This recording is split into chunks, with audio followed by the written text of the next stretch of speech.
Did you ever think you would make it? I feel I'm so close I could taste sweet victory. I know this life meant for me. Yeah, why would you bet on Goliath when we got Bet David? Valuetainment, giving value's contagious. This world of entrepreneurs, we get no value to haters. How they run, homie, look what I become. I'm the one. Oh, you know things are getting serious when Adam hasn't buttoned up top 3 buttons of his shirt, and he's back. May as well go one more, bro. Just let her loose. Go one more with your hairy chest. Show your nipples out. And it was great to have everybody. It's good to be back in the flesh with everybody here with the boys. Episode 444. Obviously, nothing crazy has happened last 10 days. Nothing. It's not like we've had a assassination attempt on a president. And then, let's just say the person that was in charge, let's call her Director of Secret Service, Kim Cheatle, who was in charge of what happened that day, hasn't visited the place. That's kind of like you working at McDonald's and you're a regional manager of 10 different stores, and one of your employees who works to drive by, services, somebody comes and shoots at the person, and you say, you don't go visit the place. You're like, I don't go visit the place. Can you imagine you're the Director of Secret Service, you don't go to that place, and a guy named Josh Hawley goes on site and tell him, no, we can't show you anything. You got to get off site. Nothing crazy. And then at the same time, we're being told by Joe Biden last Thursday, look, if all of a sudden I don't feel well, I would definitely consider stepping down. And a few hours later, I got COVID. And then a lady comes out and says, hey, just so you guys know, President Joe Biden has COVID. Ooh, he's going to take some rest. He's going to cancel all his travel plans. And a couple of days later, we're told he is stepping away. Then through a tweet, we're told Kamala Harris is going to be the one he's endorsing.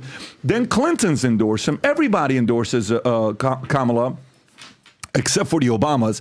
Then she's finally forced to subpoena to go there, to be questioned, and the questions are asked. We're going to show you some of these clips. My favorite one is when I think Marjorie Taylor Greene asks her a question about, do you have a timeline of events that took place? And her answer, you ready for what her answer is?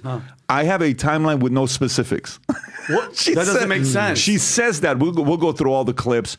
And then simultaneously, there's another recording that took place yesterday with Kamala Harris speaking, and she slips up. She's trying to say, hey, I just want to let you guys know, President Joe Biden, he's always working so hard. And thank you for joining us on this Zoom.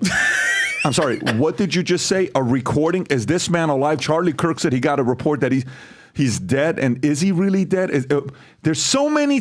Prime Minister Netanyahu comes in. Nobody goes to greet him. All they send is diplomats. Kamala's not there. Nobody is there. But Xi goes to San Francisco. Newsom is there. Janet Yellen is there. Again, a massive shit show of what America is going through right now. We got a ton of stories to go through with you. I'll give you some of them. You heard some of them that I'm talking to you about right now. Obviously, whether that surprise call was fake, we'll talk about that. An ex-Navy SEAL congressman posts video from the rooftop talking about Thomas Crooks shot Trump. There's apparently, according to CNN, audio forensics, there was 3 shooters, apparently 3 different rifles used, which we'll talk about that. Some guy from Peak Prosperity did a phenomenal job, and we'll show some of the clips from him. The Cheatle one, we'll talk about CrowdStrike. Kind of weird timing. And a few years ago, Trump even talked about CrowdStrike and what they did. And most people forgot about that. It just kind of went over their head. But maybe we'll bring that up. And then Harris said, I know Donald Trump's type, when she's speaking to this audience and she gets this applause. And then Trump may pick Jamie Dimon. And even there's rumors of him saying he may pick Larry Fink from BlackRock. And some conservatives are sitting there saying, why would you pick Fink out of anybody? And so that's something we'll cover.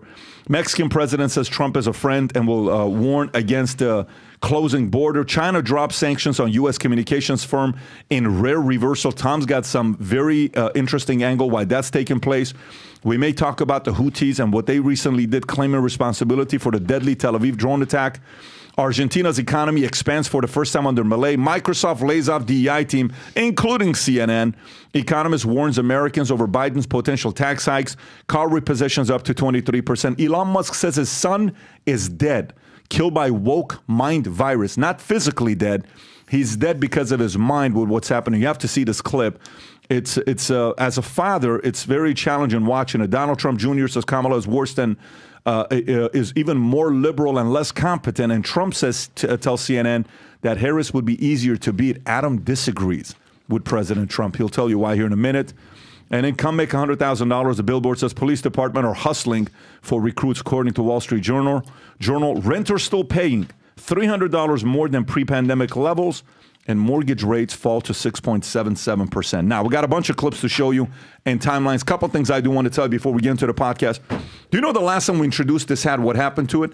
Within seconds, it sold out. We ordered 1,000 of these. Like this, it was gone, and we got hundreds of emails saying, hey, I won one of these. Can you please put it back up again for us to order? So this is what we're doing just to prepare on what's going to happen. Because the Olympics are about to start, and because those of you who watch this podcast love America, this hat says USA on the front of it. If you're proud American, you love America, sport this hat. On the site, it says Future Looks Bright. On the back, it says Valuetainment. On the side, it's got the American flag. And on the lid, it says the future looks bright. Never have we had a merch that sold out as fast as this. So here's what we're doing. That's the QR code. You go out there. We have a special USA gear, Team USA gear, that is here on vtmerch.com. I'm telling you right now, when you go there, it's going to tell you on back order, but it's going to be first come, first serve because we're ordering. There's some amount that's going to go out immediately, but some of it's going to be on back order. The shirts, the hats, highly recommend during this season, the next 3 to 4 months. When you go to work, maybe you don't want to feel like you want to wear some other hats, but maybe you're comfortable wearing a Team USA hat. Sport this gear when you're going to work, when you're going out over the weekend. Let people know you're proud to be an American. We got the gear here for you. A bunch of different things. If you can zoom in on a couple of those shirts when you order it, it says USA on the front, and it says Future Looks Bright on the back, and it's got the American flag on it as well. So again, go to vtmerch.com, place your order. Don't be one of the ones that hesitates. Order 2, 3 for your friends, your family, your peers. There's even gear for women. The last time we had some female gear that we announced, women's gear we announced, it actually went very quickly. I got a bunch of pictures as well of people. When you get this gear, sport it, tag us. We share it on the podcast while we're going through it. So again, do your thing. All right, let's get right into it. Top of the story that we got to get into. I think it's fair for us to start off, Rob, with what happened yesterday with Director of Secret Service. Rob, if we can just play some of the clips, okay? And I will tell you guys one thing here.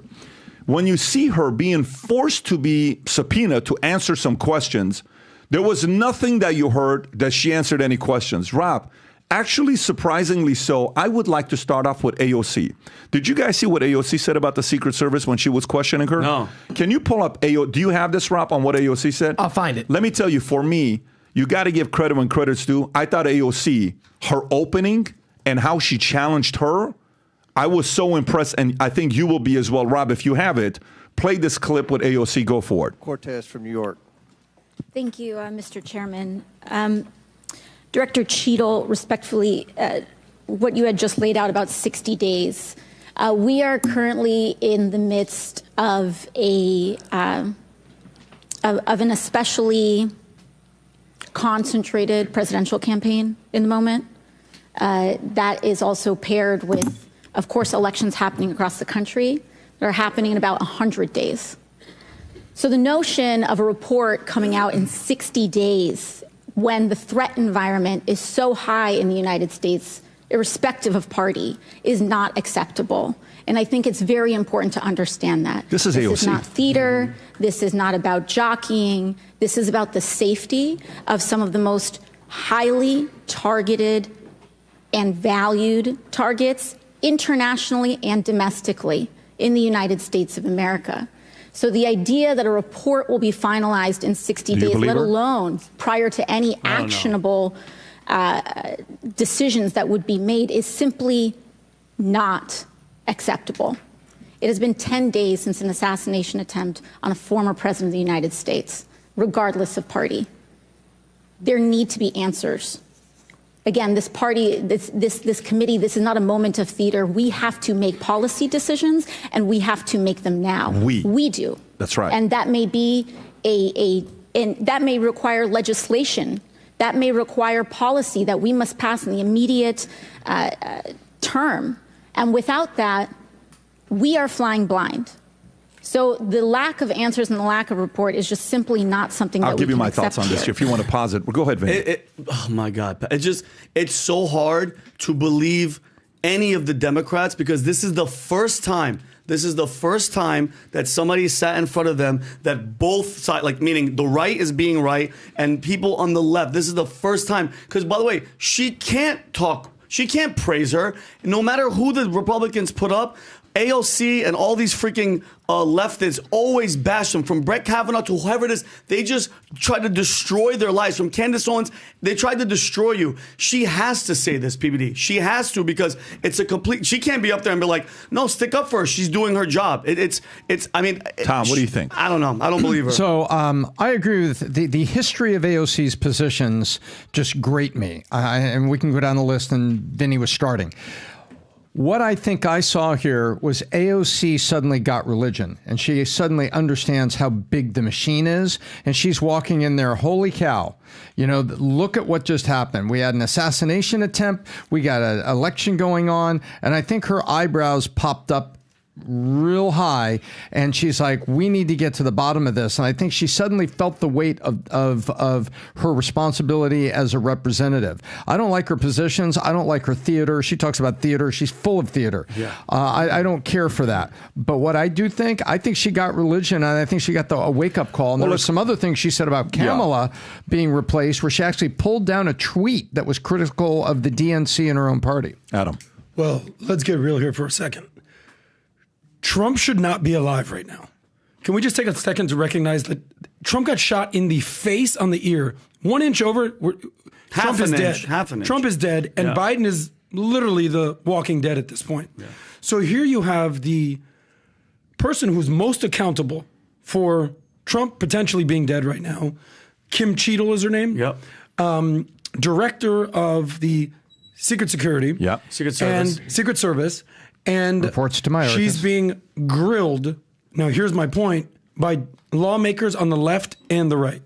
How often do Democrats, Republicans, far left, far right agree? That's why it's weird. So you can read into that whether that's a good thing or a bad thing, but they're all basically trying to hold her accountable. And I use that word for a reason, because the people grilling her, the main people, were from the Oversight Committee. We talk about 2025 is probably going to be the year of accountability if Trump is elected. We'll see what happens there. But so on the right, you have a guy named Jim Comer. He's the chairman of the Oversight Committee. On the left, you have the Jamie Raskin. I think we were in talk was at one point, the ranking member of the Oversight Committee. They're basically saying, how the hell did this guy get on the roof? Answer that. Peggy Mace, Nancy Mace, she was one of the people that got McCarthy out of office. Why don't we watch these? So, yeah. Why don't we watch these? What I want to do is, I want to watch these, go through them.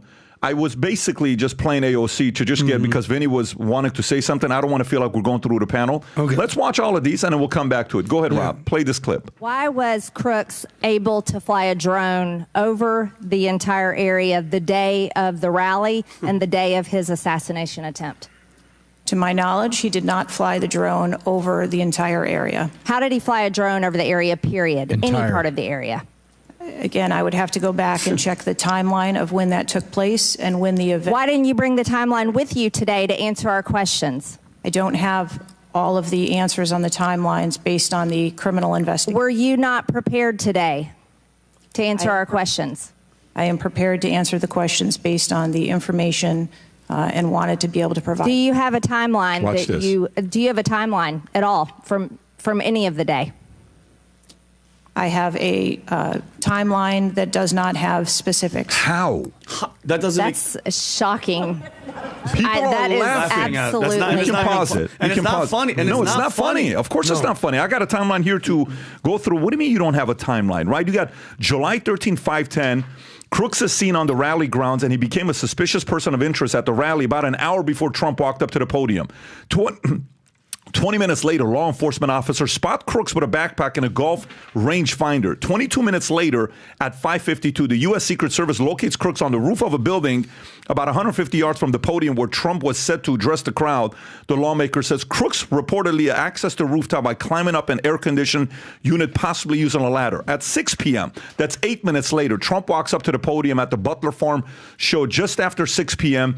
and speaks to a crowd standing on all sides of him. Minutes later, some rally attendees attendees start pointing towards someone on a nearby rooftop with a rifle, according to witnesses' accounts and video footage from the events. A local law enforcement officer climbs onto the rooftop and sees Crooks with a rifle, sources told Fox News. Crooks points the gun at the officer, who falls back. 12 minutes later, at 6:12, gunshots ring out from the direction of the person on the rooftop about 26 seconds before the shooters neutralized.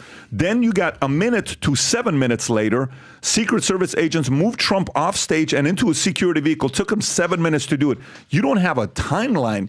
You're sitting there. Let's continue with this, because this is going to get more and more ludicrous. Play this next clip. Because Donald Trump is alive, and thank God he is, you look incompetent. If Donald Trump had been killed, you would have looked culpable. There is no aspect of this that indicates that there has been any protection to Donald Trump. The threat was identified before he took the stage, and the shooter was only killed after Donald Trump himself was killed. Not only should you resign, if you refuse to do so, President Biden needs to fire you, because 100%. His life, Donald Trump's life, and all the other people which you protect are at risk, because you have no concept of the aspect that the security footprint needs to be correlated to the threat. I yield back. Go to the Mace one, Rob. Yes. Go to the Mace one. That's the main one. Watch this. You stated earlier Secret Service is not political. Is that correct? Yes. Okay. Would you say leaking your opening statement to Punchbowl News, Politico's Playbook, and Washington Post several hours before you sent it to this committee as being political? Yes or no? I have no idea how my statement got out. Well, that's bullshit. So, Mr. Chair. Did you see the part where she says, "You're full of shit"? No, I don't know if you have this. She goes, "In my 5 minutes, I will yield to you, and you can give your speech on why you should resign. Go ahead. Yeah. Would you like to resign now? Yes moment. Or no?" And she goes, said no. No, thank you. Boom. When you have the Democrats and the Republicans both saying, "Listen, you gotta go," she goes, "No, I'm good." Someone needs to fire this lady. Two things. I tried looking up her party affiliation. It's not, and you can't find it if she voted Democrat or anything. Joe Biden did appoint her. But guys, and Adam, you made a good point. Let's just fast forward. Donald Trump is dead right now. Guess what happens? She still goes up here. She does not get arrested. Nothing happens to her, PBD. No accountability. They're saying it's incompetence. I think it's highly orchestrated negligence. This is exactly what they do. You kill the king, and everybody goes like this. No, it wasn't me. The roof was sloped. He was supposed to be there. Let's put ourselves there. Nothing is going to happen to anybody because they all point and they all blame. To me, you have one job. You have one job.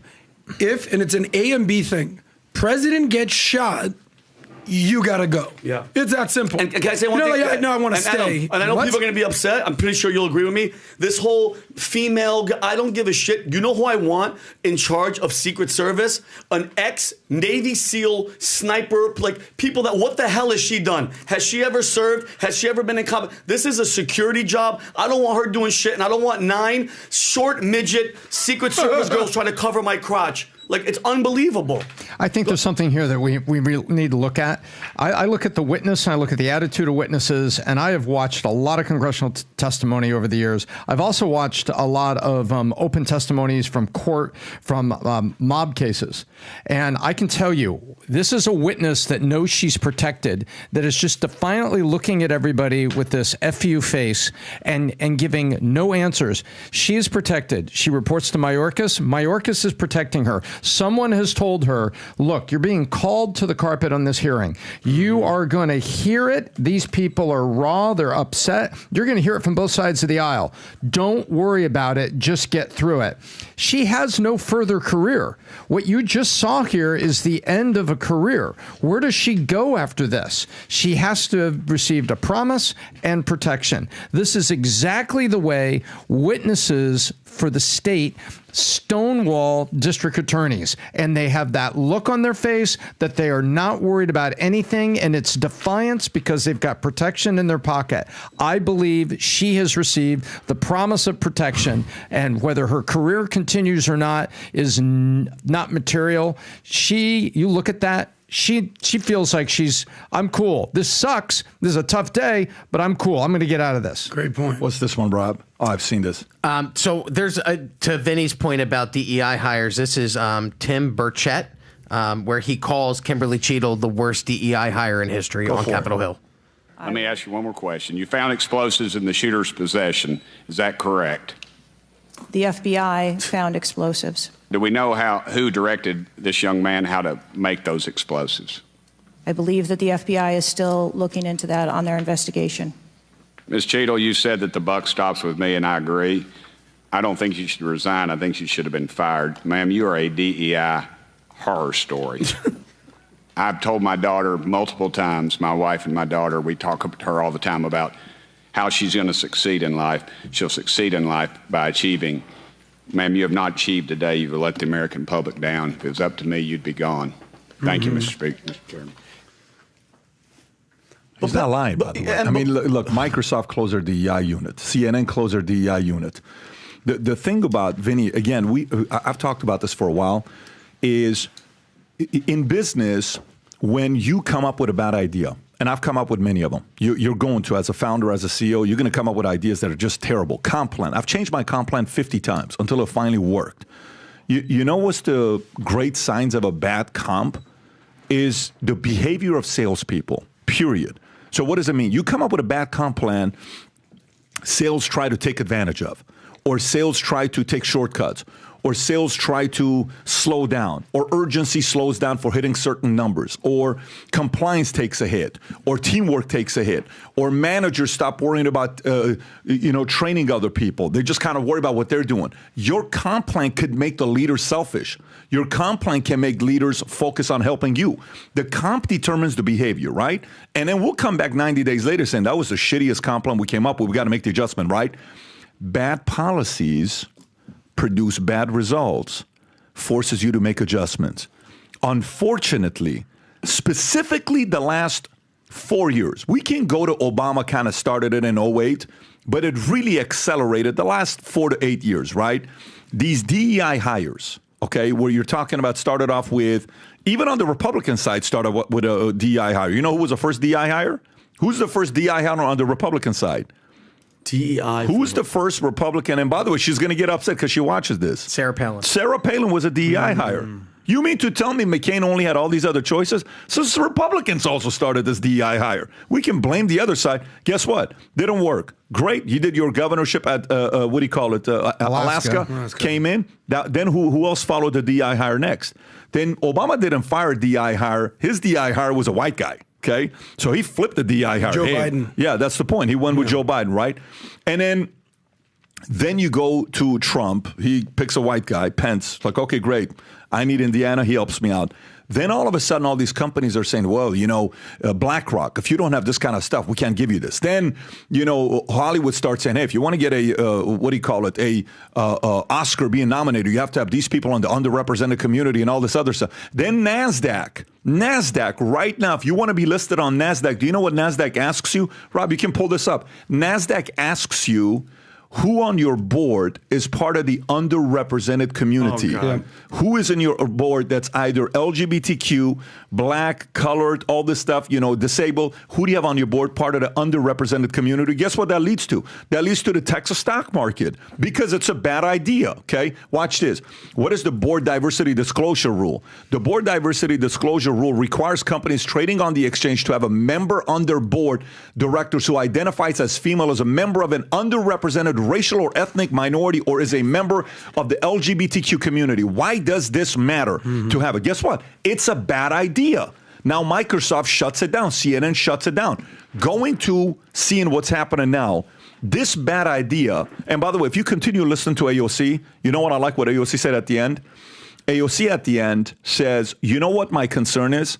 Here's what my concern is. My concern is the next 100 days, the temperature is going to go so high that if this would have happened now, in her words, America would be a different America, okay? Forget about protesting. It would have been horrible. So a part of me, the reason why I like what AOC says is for the following reason. Within the Democrat, is AOC a Republican or a Democrat? Democrat. On the Democratic Party, just like the Republican Party, Republicans have what? Rhinos. What's a rhino? Like Republican name only. Yes. Republican in name only, right? You're a rhino. We had a couple rhinos here you went at it with, right? Yep. Like the Lincoln Project, that community, they're all rhinos. Schmidhead.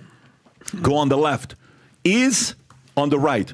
is Trump a establishment candidate or an anti-establishment? Anti. Is DeSantis a anti-establishment or an establishment candidate? Probably more of an establishment guy. He's a 50-50. He's a hybrid. Yeah. He's a hybrid, right? Yes. Is Christie an establishment? Establishment, of course. Now go on the left, right? Okay. On the left, is Biden an establishment candidate? 1,000%. Is Kamala Harris a establishment candidate? Yeah. Is Barack Obama an establishment candidate? Probably the top founder. Is AOC an establishment candidate? No. That's the point. Yes. So she's not saying what they want her to say. She's an anti-establishment Democrat. Mm-hmm. She's still a Democrat. She's still a socialist, but she's an anti-establishment one that they can't cover her mouth. So she's sitting there. You know what she's thinking about? Hey, man, they could do this to me one day when she runs because I'm an anti-establishment Democrat. I don't have their backing. Mm-hmm. I don't have their backing on what they're saying about me. So this continues, right? This continues while we're going through it. So by the way, I'm going to pose a question, and I'll come around. I want to get some of your thoughts.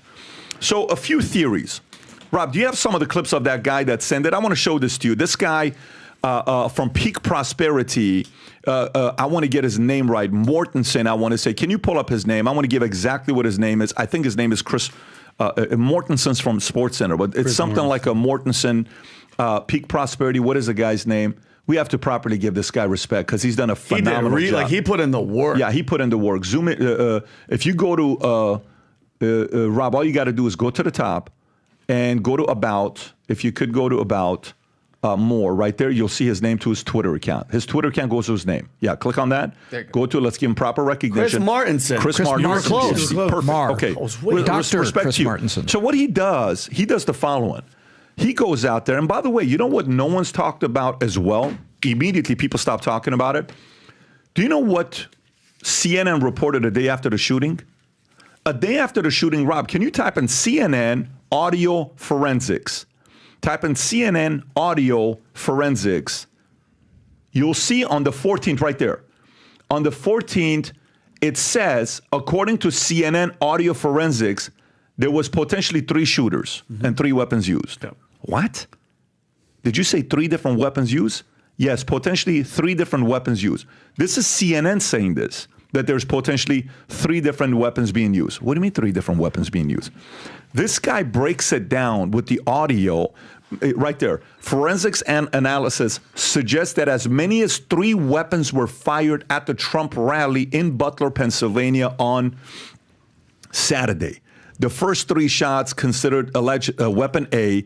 The next 5 were consistent with alleged weapon B. Then the final one you hear is weapon C. How much have you seen the media report on this? I've never seen Not a lot. Let me continue. Audio analysis also has confirmed that the gunman was about 360 to 393 feet from the podium, according to the forensics. Then the conclusion aligns with CNN analysis that the gunman on the rooftop was 393 to 492. This man independently goes and does his own due diligence. Have you guys seen the whole clip he did? I haven't seen the whole. Okay, I watched the whole clip. Just play this clip if you can, Rob. Go for it. Watch his shoulder. You see that? Watch his shoulder right there. And you know what he's saying? He's not. Pause it, Rob, so audience, because not moving. What he's saying is, notice there's no kickback when he shoots. So who shot that? Watch this. This is he's not dead yet. Yeah. That's the point. He's not dead yet. Watch. Nope. There is no movement to his. No, like there's no movement. None. He is just dead still on that first shot. Okay. So again, I'm really concerned that what we're seeing here is those first 3 shots were not taken by that dude lying there on the roof. And again, we still don't know if that guy on the roof has even taken a single shot at all because we have no data. The FBI is even locking out Josh Hawley. He's locking everybody out there, probably busy washing roofs down and dismantling stages and taking it all apart and then saying, oh, gosh, what a shame. There's some analyses that we could do if only we hadn't done that. Rob, right? Can you pull up his entire audio? Can you go to Peak Prosperity, and I'll tell you what video to go to, and I'll tell you what minute to go to. I want you to go to exactly 19 minutes. Go to the clip that's got 650,000 views. It's 32 minutes or something like that. That's the one. Hi, Mark Barden. Let's skip this advertising by Mark. Mark, God bless. We'll skip you, though. Okay, go to 19 minutes. Go to 19 minutes. Is that 19 minutes? Okay, watch it from here. Watch this. Right? That's what I hear. Watch this.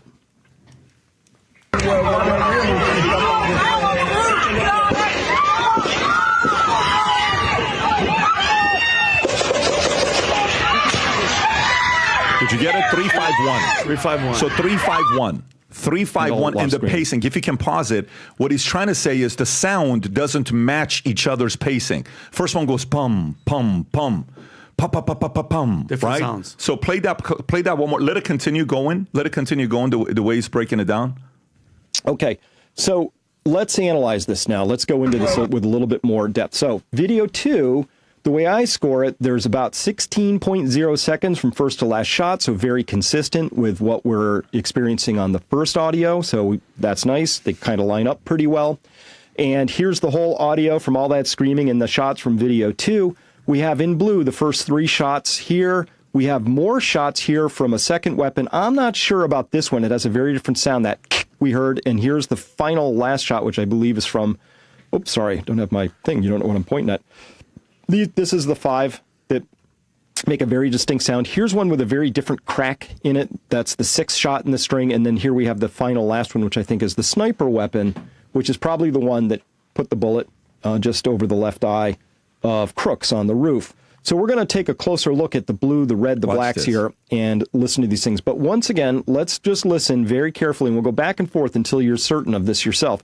Here's just the first 3 shots from that video. I haven't done anything, no audio. I haven't done any enhancements. This is both of these video audio pieces are exactly pulled straight from the video itself. Nothing else. I haven't boosted any. I haven't done any filtering. Raw files. Okay. So, and by the way, every instinct in me was to try and minimize all the screaming, but I was like, nope. That just like, what did you do? And then there's questions. These are raw files. Here's 1, 2, and 3 to start. Okay. Listen to that again. And one more time. Okay. Now let's listen to the next string. Ooh. Yeah. Hear that? Yeah. So 6 sounds different to me, but here's an interesting thing. 1, 2, and 3, besides being muffled and further away, it doesn't have echoes. Here we have, this is a shot here, this one, this peak. Oh, darn it, I don't have my thing up again. Here we go. So this here is a shot. This is an echo. Very clearly an echo, and a shot in an echo, and a shot in an echo. So this is actually critical evidence, because you hear that, there's echoes coming off. So that also allows us, again, to analyze where was this gun. But first up, we just have an absolutely different sound between the first 3. There's no echo. It's much further away. It's more muffled. It's just not in the same place at all. But these next ones, very different sound, totally different weapons. Okay, full stop. We have 2 separate weapons. Plus, we have no echoes coming off of the first 3, and then we do have echoes coming off of the next set. You can pause it right here. By the way, this video deserves 150 million views, and the reason why I say 150 million views is because that's how many adults, working people we have in America. Everybody needs to watch this analysis, this specific segment here, because it prompts a lot of questions. You know who should be doing this? The Secret Service. Weird, yeah, right. Weird. So how do you process this when you hear it? Well, I mean, I got another clip I want to show you, but I want you to first get the reaction to this. I'm going to say this. I know the viewers know who I am. Everybody's thinking about it. Everybody knows what's happening. Everybody's tippy-toeing. I have the balls to say it out loud. I know in my heart of hearts, when you say, Vinny, don't ever say 100%. This was a coup. They tried to kill Donald Trump, okay? The real question is who? Who gives the okay? I think the night of the debate, they saw Biden, they went, holy shit, Pat. This is how I feel. Let's do it. They know where he's going to be. They have it set up. She's in their back pocket. Just look at Kim Cheatle's face. If that doesn't have the face of anger and just hate, and that's the thing. And then think about this. Think about the balls, PBD, to do this in 2024. This isn't 1963. Zapruder's not the only guy with one freaking camera. You're doing this shit in broad daylight. I think that kid, the crooks, whatever, by the way, his parents, both psychiatrists, okay? One liberal, one Democrat. That, to me, is a CIA brainwashed idiot. He comes up there. Hold on. He's let up there. No camouflage. No social media. He has 3 overseas accounts. This stinks to high heaven of CIA, and he's just laying there. He's so Rennie, gone. let me stop you right there. Yeah. This is not about who's got balls, who does not balls. This is about trying to be as much willing to hear both sides of the argument and being able to reason. We were just at the Yankee Stadium. We talked about this. When you say balls, that's coming from a place of pride, anger, fear, desire to be right. That's the last thing we need in America right now, okay? My opinion. You can keep going. And by the way, a lot of people are where you are as well. You're not the only angry patriot. There's a lot of people that are angry like you and where they're at. What we need right now is to try to be as, you're an expert shooter, okay? Give us from that world. You're not. I've gone and shot with you before. Let me put it again this way. When Vinny and I go shoot, I'm telling you, without even seeing us shoot, I'm a decent shot. I was in the military as well. This is me being a decent shot. And then if I was to compare me to Vinny, I disappear all the way down. Vinny goes here. That's how good of a guy this guy is when he's coming out shooting. 150 yards. How hard of a shot is that? With a scope or no scope? With a scope. The easiest, that's a football field and a half, easiest shot. Not a problem, right? Not a problem. Okay, so it's not like something that's a problem for them to shoot. Yeah. So it's like a layup in basketball. So very What easy. I want you to tell me is when you're hearing these sounds and echoes and boom, boom, boom. 3 different guns. Boom, boom, boom, boom, boom, boom. Yes. How do you, as a shooter who's hurt, how many shots have you heard in your life? How many weapons have you shot in your life? Think about all those moments of going and representing your unit in the Air Force as a professional shooter, going to contests. You were going all over the country, right? Competing. That sound, what does that sound mean to you? Well, for the first, pow. Pow is somebody that's looking down a sight, breathing, because there's 2 types of shots. Inhale, pull, easy trigger squeeze, and then there's some people do it on the exhale. That's the first 2 sounded like someone that knows what they're doing. The other one was just pop, pop, pop, pop, pop, pop. It might have been a rifle. It might not have even been a rifle. And then the last one, that last one sounds like a high-powered rifle, like a kill shot. That's the last one. And I think he nailed it because that last shot sounds like the one that was the one that got the guy that was just sitting up there. And I know where you're coming from. My thing, and that's the forensic side of it. You just, with the timing of letting all these minutes and seconds, it's like, come on. But from shooting PBD, that last shot. Is that a question? Let me speculate 3 things and take it from there. Yeah. Okay, you ready? I have 3 things here to speculate. And we can add another one if you guys want to as well. Okay. Whatever you want to add to it. The best thing about situations like this is to put everything on the table. Yep. And I did this with Pierce. You were on Pierce yesterday. You were on fire yesterday with Pierce. Here's what I would tell you. Number 1, some people are saying this was staged by Trump to get him to, to help him out with the election, whatever. Crazy. If that's the case, do you have the picture that New York Times reported, Rob? There's a New York Times picture of a shot that misses Trump. That's right behind him. Have you seen this picture, Rob? It's the most ridiculous, insane, that one right there. That's New York Times is who shared this picture, and they posted the picture with the missing, look at that. The one that goes past them, that's a bullet. That's not a plane. That's not an alien. That's not a UFO. That's the bullet. Go a little lower so we know who reported on this picture. That's New York Times. Okay, New York Times captures this picture that they report on. So if it's staged, New York Times, who cannot stand Trump, would never post a picture like this. Number 2, the Secret Service is purely incompetent, and they don't know what they're doing.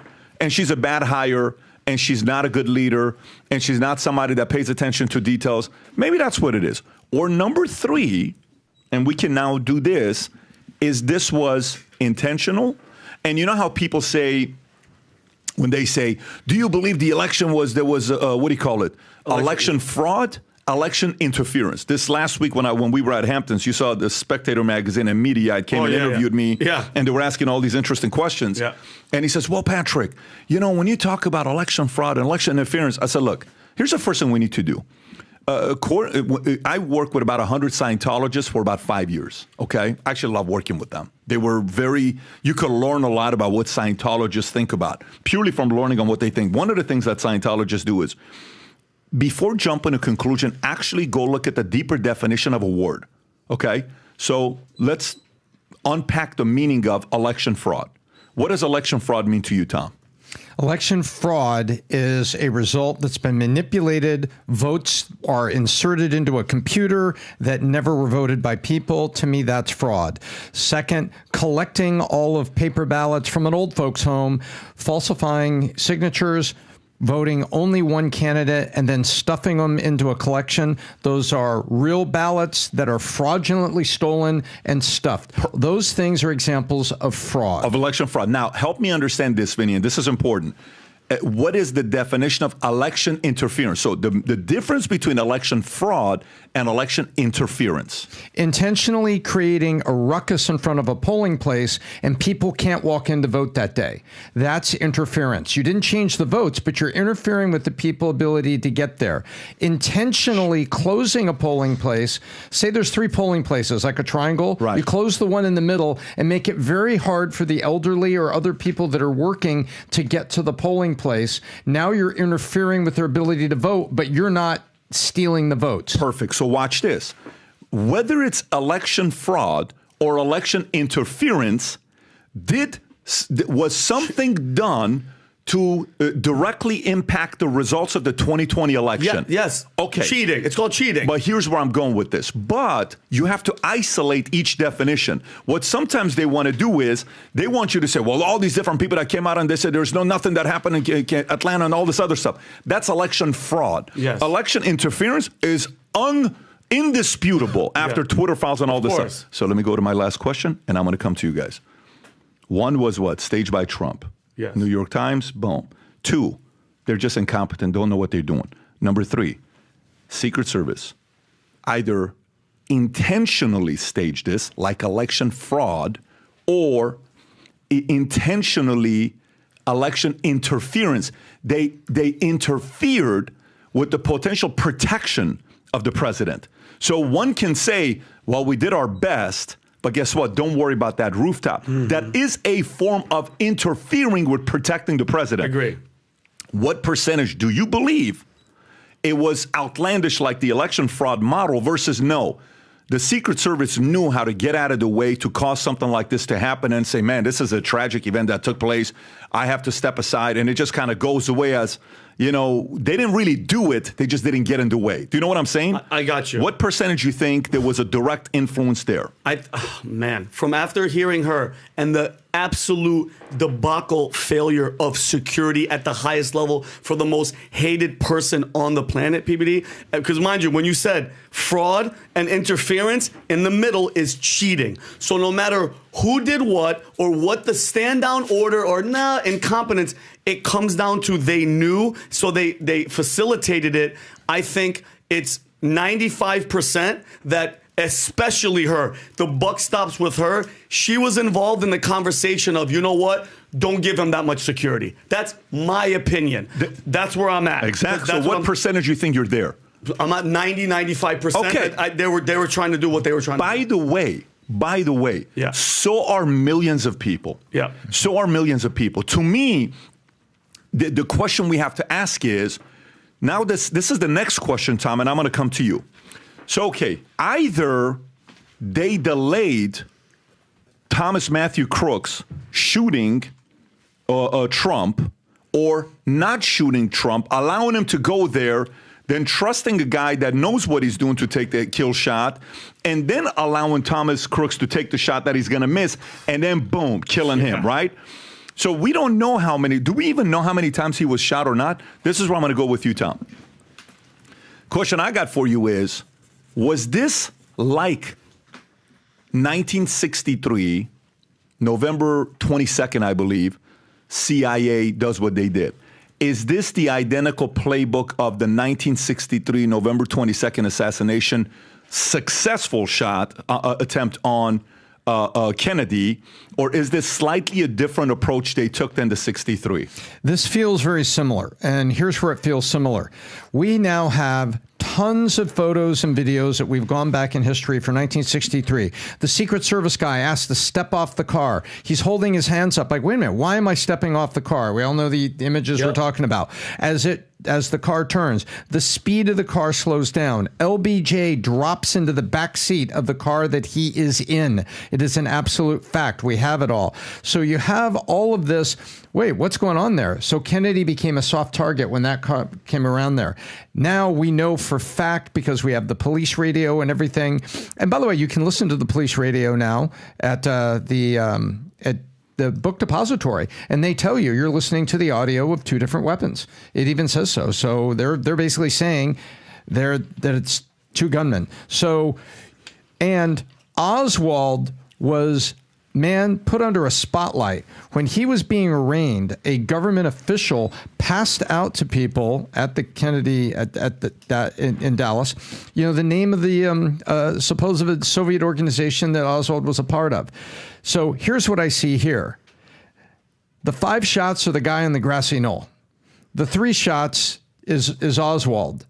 And there's so much coverage of this kid walking around rangefinder. It's like they want us to focus on that. They want us to focus on the kid. They want us to focus on, why is he walking around? Why does he get a rangefinder? Why did he climb up there? Who let him do that? Because then what we're not talking about, we're not talking about the second 5 shots. Mm-hmm. You're right. And by the way, it took us 25 years before we were talking about, the kill shot for Kennedy happened from the front, and it was from the grassy knoll. There's no way that Oswald took that shot. So Rob just ran a poll. Rob, can you pull up the poll? Like, this is what I want to know. It's like a playbook. And this is our audience. If you go to PBD Podcast and the poll Rob just ran, it's got 8,000 votes, and this is what the poll looks like. The question is, do you believe Thomas Crooks was a lone wolf shooter, or was he part of a conspiracy to kill Trump? Basic question. Lone wolf, 14%. Part of a conspiracy, non-government, 10%. Part of conspiracy, government involved, 77%. That's the real question we have to ask. I want to find this out. I want to know if there was government involvement, and I think that's why AOC is also concerned, because AOC works for who? The government. The government. So which means AOC, as a leftist anti-establishment candidate, is a target for the same thing to happen to her one day. So she's coming from a self-interest place, which is good. It allows you to be a little bit more reasonable. Adam, thoughts? I want to get back to Vinny, because I have some questions for Vinny on the shooting component, because I really like what you did there, Vinny. Angry patriot, got a little angry, but then you reeled him back in. And right when you, like, a great insight when you were like, you have to breathe. I was like, oh, shit. Snipers don't do this. Very interesting. So I'm going to come back to you on this. A couple different things. This is a complete comedy of errors that could have turned into a tragedy of errors. Yeah. You called it cheating. I think it's a little ironic that the person on the stand is named Cheatle. Let's just throw that out there for a little bit. To Pat's question, staged incompetence or intentional? I think our audience is onto something. I think they're a little skewed to the right here, but hear me out.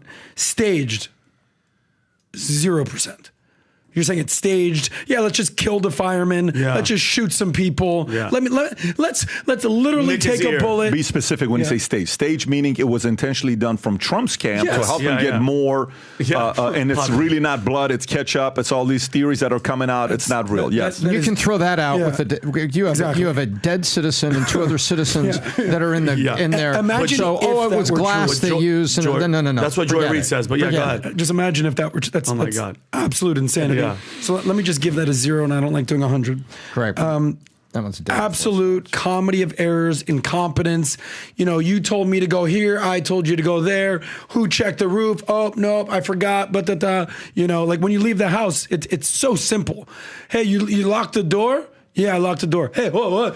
Did you lock the back door? Oh, shit, the back door. Yeah. Totally forgot. Like, I've worked in nightlife my whole life. Hey, do we have a VIP at the front? Yeah, of course. Yeah, but what about the back exit? Oh, dude, no, there's a front door and a back door. So, hey, did you have them on the front? Yeah, we got them. Did you have them on the roof? Oh, I totally forgot. Absolute comedy of errors. So absolute, you called it what? Incompetence. I'm 80% absolute incompetence. And even Jim Jordan, who's a fan of Trump, said when he was grilling Kim Cheatle, and he said, how many times has he asked you for extra security? And you said no. She's like, and basically the answer was like countless times. She goes, well, what happened this time? She goes, I can't confirm or deny. He's like, well, maybe he got sick of asking. Yeah. And okay, so maybe he just asked so many freaking times for extra security. Like, yeah, we're done asking these people. Now to the question of whether it was interference or you called it intentional. You know, like in sports, like if you want to cheat, like you've interviewed the guy, Tim Donaghy or whatever. Okay, so it's a full on, we're cheating. We're going to lose the game. We're going to lose by 20. The line's 21. We're going to lose. Great. Boom. All right, great. I don't know if that's what it was, but there's a difference between kicking in a goal, like if you're playing soccer, yeah, it was an own goal, or the goalie just kind of slipped and fell and let the defender, boom, scored a goal. So the reason I say some sort of intentionality, 20%, dude, that's a pretty high number if you want to give an actual conspiratorial situation to what's going on here. So now whether the government was involved or whoever it was remains to be seen. But anything's on the table is my point at this point. So here's my questions to Vinny. Andrew Tate and Donald Trump actually have a lot in common, right? Because they're both on their third lives. When we talked to Tate, he basically said, everyone has three lives. The first life, they try to cancel you. The second life, they throw you in jail. The third life, they try to literally cancel you and end your life. Trump is a year away from basically losing his life. Yeah. Here's my point. Yeah. Back to the shots. Here's what I want to go here. Here's my first question in order. How do we know that those shots were from the bad guys versus the good guys? Well, so there's no way to distinguish. I don't know. Okay, I don't know what exact weapon he had, but you can tell what an M16 is, what like a 30-06 rifle is. It's the caliber of the gun and the type of rifle. You'll hear, like for instance, those sounds like rifle shots. That sounds like an M4 or M16. It could be a handgun too. They don't know that. You have to be forensics. But that last, that tap sound, that's a longer range type of rifle. Perfect. Let's stay right here because pretend I'm basically the defense attorney, what have you. Yeah.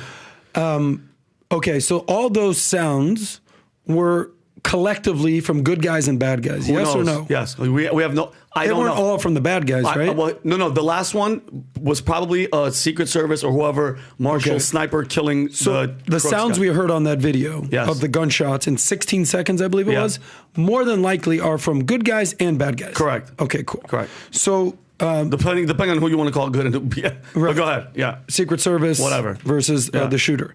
Second question: the main shooter was dead. Main shooter, what the reports are saying is he was a main shooter. Other reports are saying there was somebody in a water tower. There was somebody else. Yeah. So here's my last question. Yeah. If there was a second shooter, until he was shot and killed, don't you think he would keep shooting?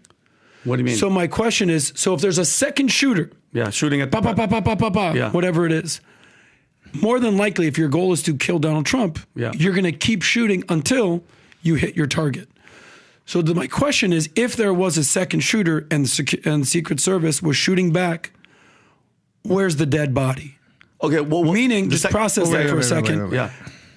Thomas Crooks is dead. Yes. He's the main shooter. Nobody knew. Well, here's the thing. Where is the second shooter? If they couldn't identify him, there could be another shooter somewhere. If there's another shooter, they're going to shoot back at him. Let's say he's on the water tower. How do you know? Whatever it is. That's assuming that they are, number one, given the order, or they even saw this guy. Because if you're far enough, Adam, that's a great question. If you're far enough with a sick-ass gun and a dope rifle, you could be nowhere near these people and get a shot off, and then you miss because divine intervention made this guy move his head. Have you guys seen that guy in a water tower that's walking? There's a guy with a shadow figure. So let's stay on this because I want to play you this clip where he shows how hard it is to shoot 5 shots that quickly. Watch this clip in the amount of seconds that the person did it in. Go ahead, Rob. Does it do it? Yeah, you betcha. It maps on perfectly. So again, top audio from Died Suddenly.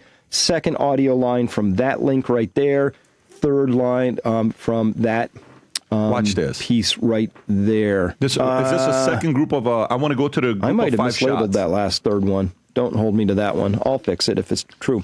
So get this. Right here. Here's what I want. So those 5 shots, 1, 2, 3, 4, 5. This is mysterious because these 5 shots here, when you take a look at them from the beginning of the first shot to the beginning of the 5th shot, so that's how fast you could take those 5 shots. It turns out that the total thing is only 0.775 seconds from beginning to end. Now, as a shooter, I'll tell you, you kind of have to work at it to get 5 shots off in 0.775 seconds. The world record holder is about and to you can come see up. the splits here because the first shot was a quarter of a second, 0.256. But look at these, 0.18, 0.17, 0.15. I'm going to have to defer now. We're going to have to bring in, and I'm going to introduce you to somebody called Jerry Misalek, because once you understand Jerry Misalek a little bit, this is just a minute, and then the other thing is just a couple of seconds. Watch this. I have to introduce you to Jerry real quick, because once you know Jerry, you're going to rethink about those 5 shots in a whole new way. In 1999, they sponsored a publicized attempt by shooter Jerry Misalek to challenge Ed McGivern's speed shooting record set back in 1932. Using a Smith & Wesson Performance Center-built 8-shot revolver, Misalek attempted to both outshoot McGivern and set 2 new world records. Watch how fast this guy is. You want to film this one? Go, Jerry. Go for it, brother. He's such a legend. 108-degree heat, I believe it was, down in Mississippi in front of a very you won't believe what supportive you're audience. If you don't know anything about guns. He did it. I mean, he Jerry did, is like 8 rounds fastest. in 1 second on 1 target. Shooter ready. Stand by. Oh, my God. He did 8 rounds on 4 targets in 1.06. And then he did the 6 shots, a reload, and 6 shots in 2.9. This is a revolver reload. This isn't taking a mag out. This is a revolver. Oh, my God. All right. Oh, my. Imagine running into that guy's house by accident. Hey, listen, we have no problem here. Where's Jerry right now? Wait, hang on. My question. Let him continue. Watch this. Turns out Jerry just happened to have a video out there showing how fast he could shoot 5 shots out of an AR-style rifle. So this is the world's fastest. Let's start here. A 55 is kind of slow at this range, so I'm going to listen really good for that timer, get in the center and punch out 5, see if we can make it under a second. This person who shot those 5 shots is not a regular person. Semi-auto? Watch this. No, that's not. Yeah, that's semi-automatic. That was a little bit better. You saw how I was punching out right on the timer there? Let's take a look at it. A .96. Made it that time pretty easy, so. All right, 96, we had a 15, a 12, a 13, a 12. So we're running good splits. We made the time pretty easy. Let's go back and look at that again. Total time of .96 hundredths. Let's go downrange, take a look at it. Okay, guys, we're a little over 5 yards here. 5 yards. Punched out 5 rounds in .96 hundredths of a second. Let's take a look at them. 1, 2, 3, 4, and 5. I got a little bit excited here on the last one. I started raising my head up. So, but they're all in the A box. They're all right center. I want to hang out with the this A box. Seriously. But I know you're not happy with that. I'm not either. We're going to make it a little bit harder. We're going to go ahead and put 3 in the A and 2 in the head and try to keep it in under a second. So I'm going to react. 3 in the body, 2 in the head in under a second. Okay, I'm Millie, a content creator. You can. By the way, you know what he's trying to say. Millie? What he's trying to say is that what just happened has to be done by an absolute professional. Oh my God! That did that, right? Go ahead, Adam. You. So ultimately, what I'm saying is, if those shots are from the bad guys, and it's not this crooks phenomenon, that there's somebody out there running around. This is like a Harrison Ford fugitive moment. Who's should be tried for attempted murder of Donald Trump, but he's still running around. Is what we're saying. Yes, meaning there's probably that there was another shooter for sure. Maybe whoever, wherever, that hasn't been caught. Rob, do you have that clip of the guy on the water tower? Speculating. And and Pat, while he's looking for it, Adam, and great point when you were talking about the front door and the back door, and I asked the who. If somebody, Adam, your neighbor broke into your house and stole jewelry, then he stole your car, then he stole your lawnmower, okay? Then at the end, the house gets burned down. Who are you gonna think it is? Your neighbor. So impeachment, Russia, his bank account, and then they try to assassinate, and people are like, well, So you think that I think what we're getting at is this, and I'm going to use an example. What Pat said the other day. Watch this. Okay. Watch this. Watch this. That chart's a couple of months old, and if you want to really see something that's said, take a look at what happened. Ooh. Boom, boom, boom. Oh, that's somebody. Up.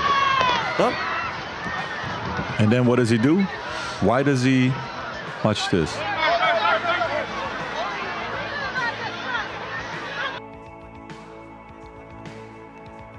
That looks like a human being to me. Oh, there's no question. Comes out of nowhere. Comes out of nowhere. So Adam, Well, there you go. you said that guy you said this the other day, Pat. What does the magician do? Hey guys, look over here. Oh, Pat, I got your watch. That's right. Yeah. So if this Crooks wasn't the guy, can I have this? Is it heavy You can watch, have it. man? Go ahead. Yeah. If he wasn't the guy, Yep. The rope. maybe there's something over here. Maybe so. By the way, I don't think that is a conspiracy. We got to find out what the hell's going on here. Well, I mean, but people, and listen, you know what bothers me? When you say the word conspiracy theory, it's automatically, oh my God, a conspiracy by definition, the action of plotting or conspiring. Why is that such a, you hear that word, which was brought up by the FBI made up conspiracy theory because of the JFK assassination. Why is it so outlandish to believe that these people want to take out this guy? I think it's not the that problem that maybe people have with that word is when you give a conspiracy that maybe should be 10%, 20%, 1% a chance, and you're like 100% on conspiracy. That's where people have a problem. In this situation, I gave it a 20% chance that there's something going on. That's a I'm going to pretty go to high Tom. damn Go number. ahead, Tom. So most of the time, these things come out very simple. Once upon a time, we thought, well, it's the Cubans are still upset at JFK. They did it. Sam Giancana was still upset at JFK. LBJ was upset at JFK. And there's this big cloud that was created to say, oh my gosh, all these people could have had motive. And at the end of the day, it was very simple. Allen Dulles and LBJ, all the evidence points to them. Someday we'll see the documents, but everybody seems to agree that those are the two that did it. You only need one or two CIA agents to work with you to do what they did. Put the guy in the grassy knoll, frame Oswald, you're done. It usually ends up being very simple. And to your first point, Adam, that you said, why wouldn't the guy keep shooting? No, he was. If this water tower is shooter number 2, we have audio for shooter number 2. We don't know who shooter number 2 is, and we don't even know if the audio shooter number 1 is Cooks on the roof. We can go take the 2 weapons we have. The sniper weapon that allegedly took the kill shot and the weapon that was taken from the roof, and we can go fire those, and we can get ballistics, and we can get audio signatures, can we not? 1,000%. Which is exactly what they did with Oswald. They fired that gun into a water tank, retrieved the bullet, and then took the bullet that was in Connolly's thigh and went out and compared them and said, well, guess what? This one came from Oswald's gun. This gun was found top of the repository. So Oswald did fire at least one, goes to a police hearing, and was executed. Yes, he was executed by Jack Ruby. So usually things are simple. And it just feels to me like there's a grassy knoll that was a professional shooter that was able to get off 5 shots. But how does a professional shooter miss? Guess what? It's called God intervenes, because God. Listen, say what you want. That head movement, you cannot listen, Adam, and I totally believe that. Even if you're that nasty from that far away, all it takes is one movement, and then you're down. And then they kept them on stage. But Pat, can I ask you one quick question? Donald Trump actually gets assassinated. He gets killed. All right. Is Joe Biden still running for election? Be honest, even though they're saying he's sick or whatever. Is Joe Biden still in and Kamala's not doing her thing? Of course he is. Okay, of course he is. So that's the plan. That's the plan. That was it. Because now they're like, okay, done with him, and now it's on to Kamala. Yeah, the third term of Obama would be continuing. Let me read this for you, okay? How many, nowadays, when you see cops, what do all cops have when they pull people over? Video cameras. GoPro. What kind of cameras do they have? They have cameras on what? Body camera. Body camera. What else do they have the camera? On the cop car. On the cop car as well. Yes. Why do they have those cameras? To prove and to protect them and to protect the citizen. Perfect. You ready for this? The investigation. Butler County Sheriff's deputies have said that their body cameras were turned off and there is no footage available from the incident. How the hell is this possible? Let me read it to you one more time. Butler County Sheriff, this is from the Gateway Pundit. Greg Smith is reporting on this, key witness. Butler County Sheriff's deputies have said that their body cameras were turned off and there's no footage available from the incident. Hold on. That doesn't cause and cause some asking some questions. I have questions. Cheatle told Congress that there is no radio recordings from the Secret Service that day. What is going on? She said that. One of the few things she said, we do not have the radio recordings of the radio chatter. Well, those are.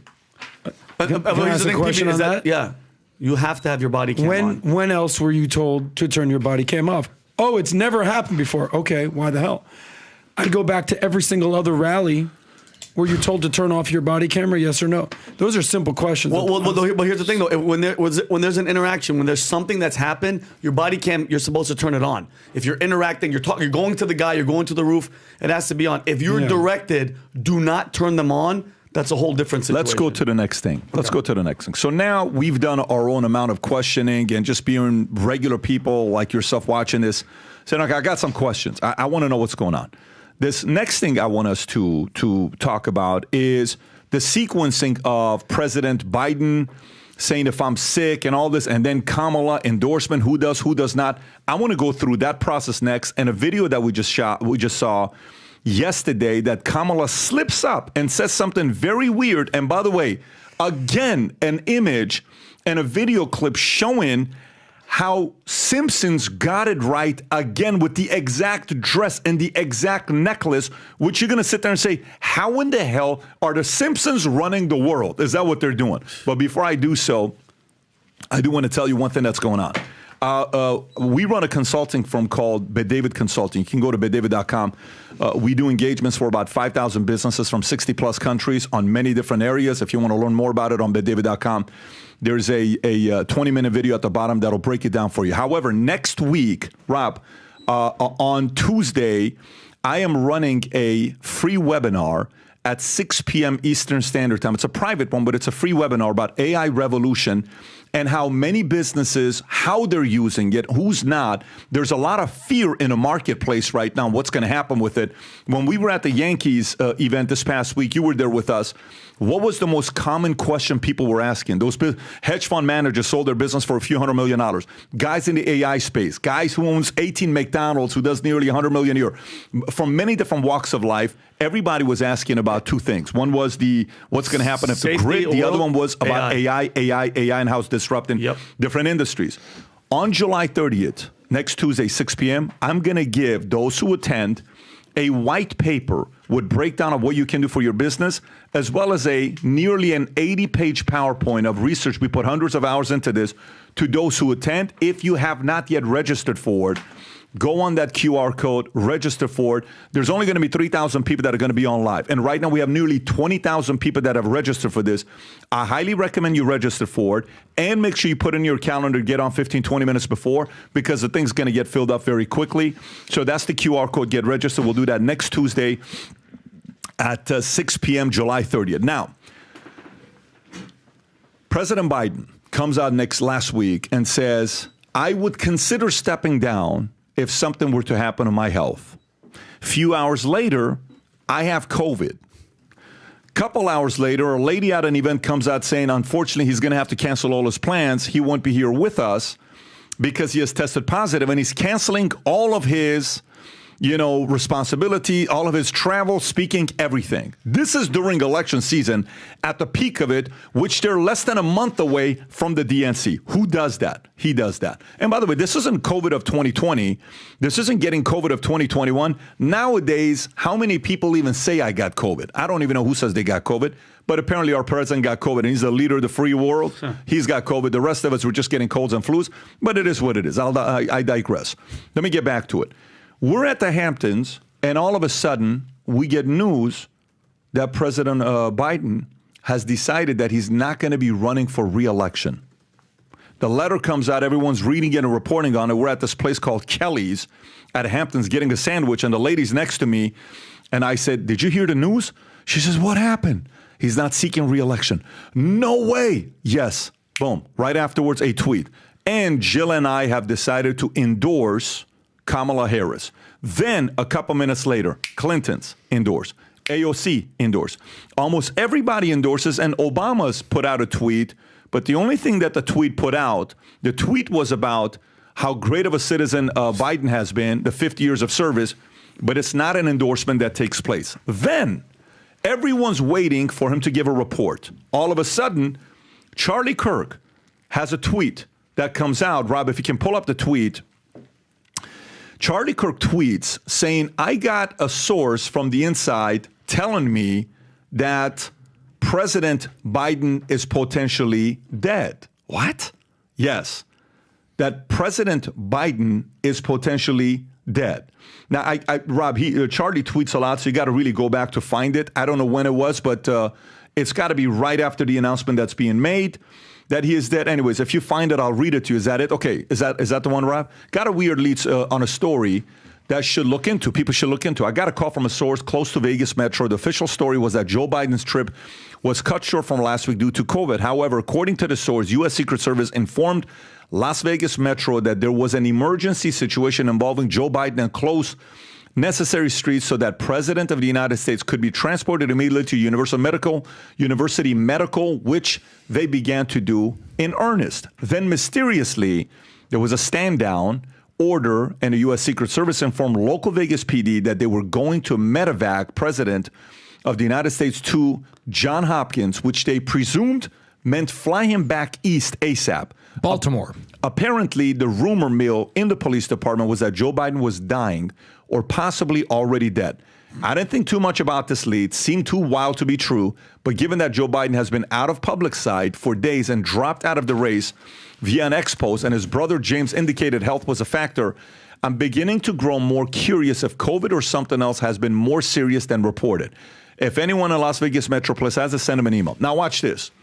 This happens. Then yesterday, Kamala is doing a campaign trail out there kind of talking and all this stuff. And she starts talking about the president. You know, he is so amazing. We have people don't know. We love him. We have such a great relation. Rob, is this the clip that you have? This is the recording part of Kamala's speech yesterday. Is this the part where she says, recording the slip up? Yes. Is this the slip up? I want you to see this and tell me if this is a little weird to you. Go ahead, Rob. And she says, we talk every day. So good to hear our president's voice. Joe, I know you're still on the call, and we've been talking every day. Do that again, Rob. Go back again. Okay, watch this, folks. It is so good to hear our president's voice. Joe, I know you're still on the call, and we've been talking every day. She's going to be the next president. You guys heard it from Doug's voice. We love Joe and Jill. We really do. They truly are like family. Nobody believes you. And we do. Everybody here does. Now watch this. It's mutual. I knew you were still there. You're not going anywhere, Joe. I'm watching you, kid. I'm watching you, kid. I love you. I love you, Joe. They're like Joe, weird. Tom, when you're following all of this stuff, how weird is the sequence of events that took place just in the last week? The sequence of events. So let's start with Biden. The disappearance of Biden. I mean, we can call it that. He has not been seen on camera. He's not been anywhere. And they've made great pains to show him, like when he'll just walk along the back from the Oval Office to the executive residence, back of the White House. You know what I'm talking about? You see him walking along there in the back, just kind of waves, that stiff walk going. So they've taken great pains to show him at times, but all of a sudden he's simply gone. Completely gone. Las Vegas, events shut down. He's going back to Washington. Oh, I have COVID. And he's gone. He's gone from public view. And there's no official statements out there. And all of a sudden this letter comes out. So the sequencing from Kamala's speech on the campaign trail there to the weird recording all the way back, it just reeks of weirdness. It's not normal. It's not even the way the campaign was managing it or the handlers were managing the president. To me, that thread was very, very weird, very odd, very unexpected. Vinny. It brings me with a lot of questions. By the way, this report that just came up, Mario in the fall, Rob, if you want to pull it, Vinny just texted it to me. Rob, if you can pull up that report from Mario. Mario just sent this 30 minutes ago, and it's a report showing Biden expected at the White House this afternoon, despite wild speculation about his health. Biden is scheduled to arrive at 2:30 p.m. Eastern Standard Time. According to his official calendar, he's due to depart from Delaware at 12:30 to begin his journey to D.C. Here's a calendar. In town, pool, call time, 10 a.m., 12:30 official schedule. The president departs Delaware en route to Dover, Delaware. The president arrives in Dover. The president departs Dover. The president arrives Joint Base Andrews. The president departs Joint Base Andrews en route to the White House, 2:30. The president arrives at the White House. Now, again, this is the reporting from the inside paper on where he's at. So if this is accurate, the president's doing fine, at least now, and he's back to work. Adam. Well, Look, it's all fun and games with the stories and all that, but that's where you start to lose some people when, I love Charlie Kirk. He's incredible, but the president is dead. Believe me, there's going to be process in place where Kamala is then basically becomes the president like that. We saw the video of when Joe Biden was sworn in as, was it senator at the deathbed of, what was it? What was that video again? Senator in January. His family was in the hospital. Process in place. His family was in the hospital, exactly. and he was taking the oath of office right next to his family after his wife died on December 18th and his daughter. Yeah. There's not going to be 1 second in our country. Thank God that we have a system in America that the banana republic that people talk about. God forbid something happened to Joe Biden, Kamala Harris would be sworn in like that. So the concept of, was it a recording? Was it a call? Here's the reality. Until we actually seen otherwise, Joe Biden is alive. Yeah. He's an old, sick man who basically recognizing, listen. So you think Biden was on that call? You don't think that was a recording? I think basically when he kind of was like, the feeling's mutual, love you, kid. Can you do me a favor, Rob? Can you go to Valuetainment Russian? Let me tell you how advanced technology is today, Mr. Adam Sosnick. Yeah. So Valuetainment Russian, hang on. Just go to Valuetainment Russian. Okay, go to the channel. Go to videos, click on videos, all right? And actually go to shorts, Rob. Go to shorts and go to the second one, right there. Watch this. This is Pat Fluent. Узнаете 9-11, если вы скажете, что это часть Мы знаем, что история – это негативная сторона того, что было сделано, потому что США обвинили оружие массового поражения. Вы хотите назвать это? That's not me. But the reason why I'm showing you this is to understand the level of AI that we have today is capable of doing a lot of weird things. This is Valuetainment Spanish, if you're wondering. Go to first one. Let's hear Tom. Tom's so good. No, go back, because it's all of them are reactions. Look at Tom. Los bienhechores creen. Yo tenía un sueño, y ese sueño era jugar al fútbol profesional. Me enamoré del fútbol. Jugué en la Universidad de Miami. Mi objetivo era jugar en la You can skip that. Hace casi 2. It's okay. Don't worry about any of these, right? So the point I'm trying to make to you is that the concept of AI today. There was an AI going around the other day showing pictures of Al Pacino with a young Al Pacino, Tom Cruise with a young Tom Cruise, and it was a video of them leaning on each other. Rob, I don't know if you saw this or not. It was absolutely insane on how real it looked, okay? It was so weird. Everybody was reacting to it. Many things, I'll find it right now here in a minute while we're going through it. So they're capable of having that. Going back to the question, do you think that was a recording or do you think that was actually live Joe Biden speaking? Well, you speak Russian very well. Yo soy un gringo de Miami, mi hablo español muy bueno porque mi vivo en Miami. I'm from Miami and I speak Spanish. Yeah, I'm a white boy from Miami and I can speak Spanish because yo quiero hablar con los caliente chicas in Miami. Sí. Okay, we understand what's going on here. But the point is this, I understand about AI. I understand what's going on there. I'm in the camp that actually thinks he's just an old, sick, feeble man in bed with COVID. So you think he was on the Zoom? That's what you're saying. I think so. Yes. Okay, got it. So and again, we'll follow the little movements and little things. Did you notice that the presidential functions are being delegated to the Secretary of State and the Secretary of Treasury? And this happened on, Tom, you said something about the date being, it was registered on the 5th? Yeah, there's one document on the 5th, one document on the 22nd. And this basically said there's a memorandum of delegation of certain functions and authorities under the Rebuilding Economic Prosperity and Opportunity for Ukrainian Acts. This basically says the authority is basically given to Anthony Blinken and Janet Yellen. So why is he giving up powers to the Secretary of State and the Secretary of Treasury if he's doing great? Do you think he wasn't on the call? Is that what you're saying? For me, I'm speculating why she would say recording instead of a Zoom. Why that slip up and the immediate correction? So what if it's a recording? Just say it. It's a recording. Why did you correct yourself the way you did? What do you mean by recording? Yeah, Adam, what I'm trying to tell you is I can right now have AI match your audio perfectly, and I can make a phone call to your mom, and we should actually do this. I can make a phone call to your mom and tell the phone what to tell your mom, and your mom will have a 5-minute conversation with me thinking I am you because I'm speaking to an AI. If you want to do this test, we can do this test. Let's do it. My mom will love that. That is available today. All I'm saying is there's a possibility that AI was used for that. If there wasn't, why don't you show your face? How hard is it to do a Zoom? Why don't you get on a video? How hard is it to do that part? Am I allowed to ask questions like that? Is it that complicated to do that? It's not a tough question to ask. Perfectly valid questions. Of course, there's the AI that potentially. The world wants to see your face. How many times has something like he had COVID? First at that time. of all, Did he not? Maybe he looks like shit. In the sequencing, if I'm sick, I'll step down. Few hours later, I am sick. Cancel all the plans. Couple days later, I'm stepping aside. I'm not running. Couple hours later, couple minutes later, I'm endorsing Kamala. The sequencing, if a president in the history of mankind, there's never been a time this late in the campaign for a president to step down. There's never been a time. You know all the stuff they claimed, the fact that there was election interference in 2020? This is the first time that a political party not only interfered in elections against their opponents, but they actually interfered with elections with their own candidate. Yeah. That's the part where they're interfering and saying, step aside, Kamala, come in. The establishment is saying, step aside. That's what people are speculating. Tom. Well, yeah, and then they say, Trump's a threat to democracy. Wait a minute. What about all those people that voted in all those states and all those primaries for Joe Biden? That's called democracy in action. And now the invisible hand comes up and does it? No.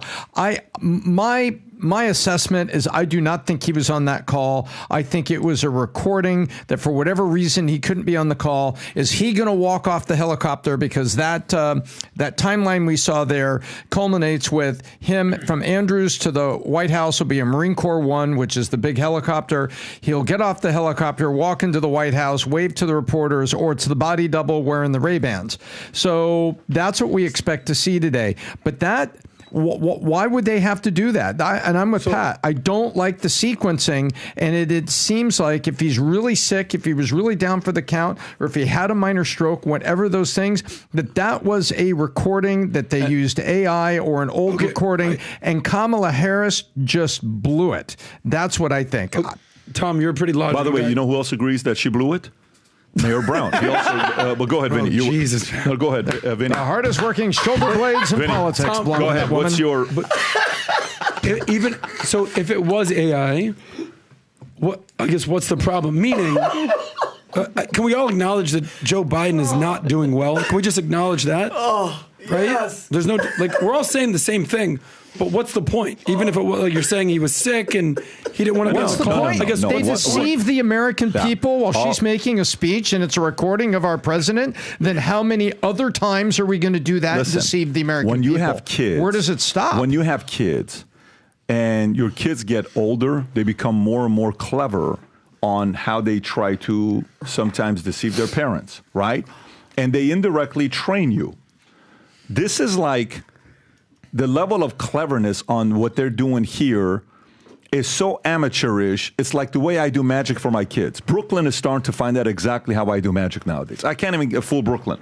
I did this trick to Brooklyn. She knows exactly what she's doing now. Let me just see if I have a small little thing here for me to do. Okay, I typically do wear my earpiece. You ready? Yeah. I go like this with Brooklyn. So first of all, you start off with the lowest level of magic, which goes like this. I say, Brooklyn, watch this. Watch this, which hand? And then I go like this, which hand? She says this. I open, I say, oh my God. And then I said, look at Vinny. And she looks at Vinny. I said, which hand? Oh, wow. Whoa, Daddy's a magician. So then we go to the second level of amateur. Hey, look at this, look at this, look at this, look this. Okay, which hand, right? This one's a little bit more complicated because you have to go find the earpiece, right? So fathers, when you do that, it's additional work. And then you go like this, and Brooklyn's like, no, it fell behind you. That's what the government's doing to us. Hey, where is it? Bam! Yeah. Look at this. I'm like, oh my God, he is sick, and let me fall for this. Come on, man, give me a flip and break. At least fool us in a better way than this. Show me something that is a little bit more, creative than this. I'm a little bit disappointed. I was hoping. But we predicted this a year and a half ago on the podcast. I literally walked through the process of how it would happen and what would take place. And that's exactly what they did. Give us a better playbook. They could have done so many different creative ways. And part of me is disappointed because I've been watching so many shitty movies over the last few years. I was hoping this would be a good storyline to watch a good movie in the next 3 to 5 years. They missed their mark. They missed the opportunity. I simply wanted a better movie than this. Anyways. Pat, can I say one thing really fast, too? So this was on day two. This is kind of breaking. I sent it to Rob. On day 2 of the Trump assassination hearing, the heads of the Secret Service FBI, and Homeland Security declined to testify before the committee. Go figure. Hold on, we have breaking news. We have breaking news. Pat can't find the I told you. You found what? Okay. All right. But so PBD. So remember, if you do that with your kids, it could cost you $269 at the Apple Store. The Secret Service, FBI, and Homeland Security don't want to. They declined to testify today in front of the Congress. Isn't that weird? After they saw what she did, they're like, no, we're declining to testify. No, they weren't looking at her. They were looking at the bipartisan. Oh, they'll be subpoena, but isn't that a subpoena? They're declining. By the way, I would just ask, who's the FBI that was up there spraying the roof? Who's that guy? What is this, Rob? This is the Fox News breaking alert. Go ahead, let's hear it. Secret Service security failures under a microscope on Capitol Hill again today. The House Homeland Security Committee is holding the second congressional hearing looking into the attempted assassination of former President Trump. But for today's hearing, heads of the Secret Service, FBI, and Homeland Security have all declined to testify. We are listening to it. We will bring you the news from it as it breaks. Secret Service security failures. Why would you decline? You work for the government. You work for us. We just want to ask, some questions. Like, go ahead, Rob. According to NBC News, she just resigned. Yeah, 55 seconds ago she resigned. Oh, she just resigned. As she should. And she would have done it. Oh, my God. Yep. Wow. Plot thickens. Yeah, guess who's going to take her place? Rosie O'Donnell. That's who's going to take her spot. Rosie O'Donnell's going to take the freaking mantle. Melissa McCarthy? Yeah. So here's a tweet, Pat. Well, if it's a short president, he'd be safe. Yeah, exactly. Wow. Wow. Go ahead, Adam. You were going to say something. Well, I think she should resign. So this to me is breaking news, but not shocking. I said earlier in the podcast, you have one job, protect the president. The president got shot, you lose your job. Yeah. Thank God that it's only his ear, because if it was in the middle of his head, we'd be doing a funeral this week. Yeah. And guess what would happen, though, Adam? Guess what would happen? Today, she would have resigned, and that was it. And then she's not going to go to prison. She's not going to go to jail. That's it. It's the end of the story. It's over. So, next. Pat, maybe I'm just not fully following the magic trick. Kamala Freudian slip. Kamala is going to be the candidate for president on the Democratic Party. She got the delegates. Yeah, she got the votes. Yeah. Is that basically what the magic trick is? I'm not. You're not fully convinced yet, right? No, I'm not, because I don't think that's the right. Look, let me ask you a question right now. Let's go back. Let's go back 5 months. Okay, if 5 months ago I said to you, actually. No, let's go back 5 months. I say to you, what month is it? Yeah, 5 months will be what? February. I say to you, hey, just want to let you know, they're going to silence Trump and only give him 1 day a week to campaign. It's Wednesdays. Number two, they're going to say Mar-a-Lago is only worth $18 million. Okay? And even though he paid all his debt and everything, they're going to say it's worth only $18 million. Number three, a woman's going to come out saying that Trump raped her. And she goes on Anderson Cooper on CNN, and Anderson Cooper asks, what's rape? And she says, do you think rape is physical? I think rape is a fantasy. And then she says, I am fascinated by you, Anderson. And Anderson says, yeah, we're going to have to go to a break. Okay. Then Trump is asked to pay $83 million for that. Then for all the businesses he's done, Trump is asked to pay $430 million and put up 10% bail, whatever the number is, right? Then fast forward, while all this stuff is taking place, he's going to be, guilty, all this stuff. Okay. And then, while he's going through the process Trump is giving a speech.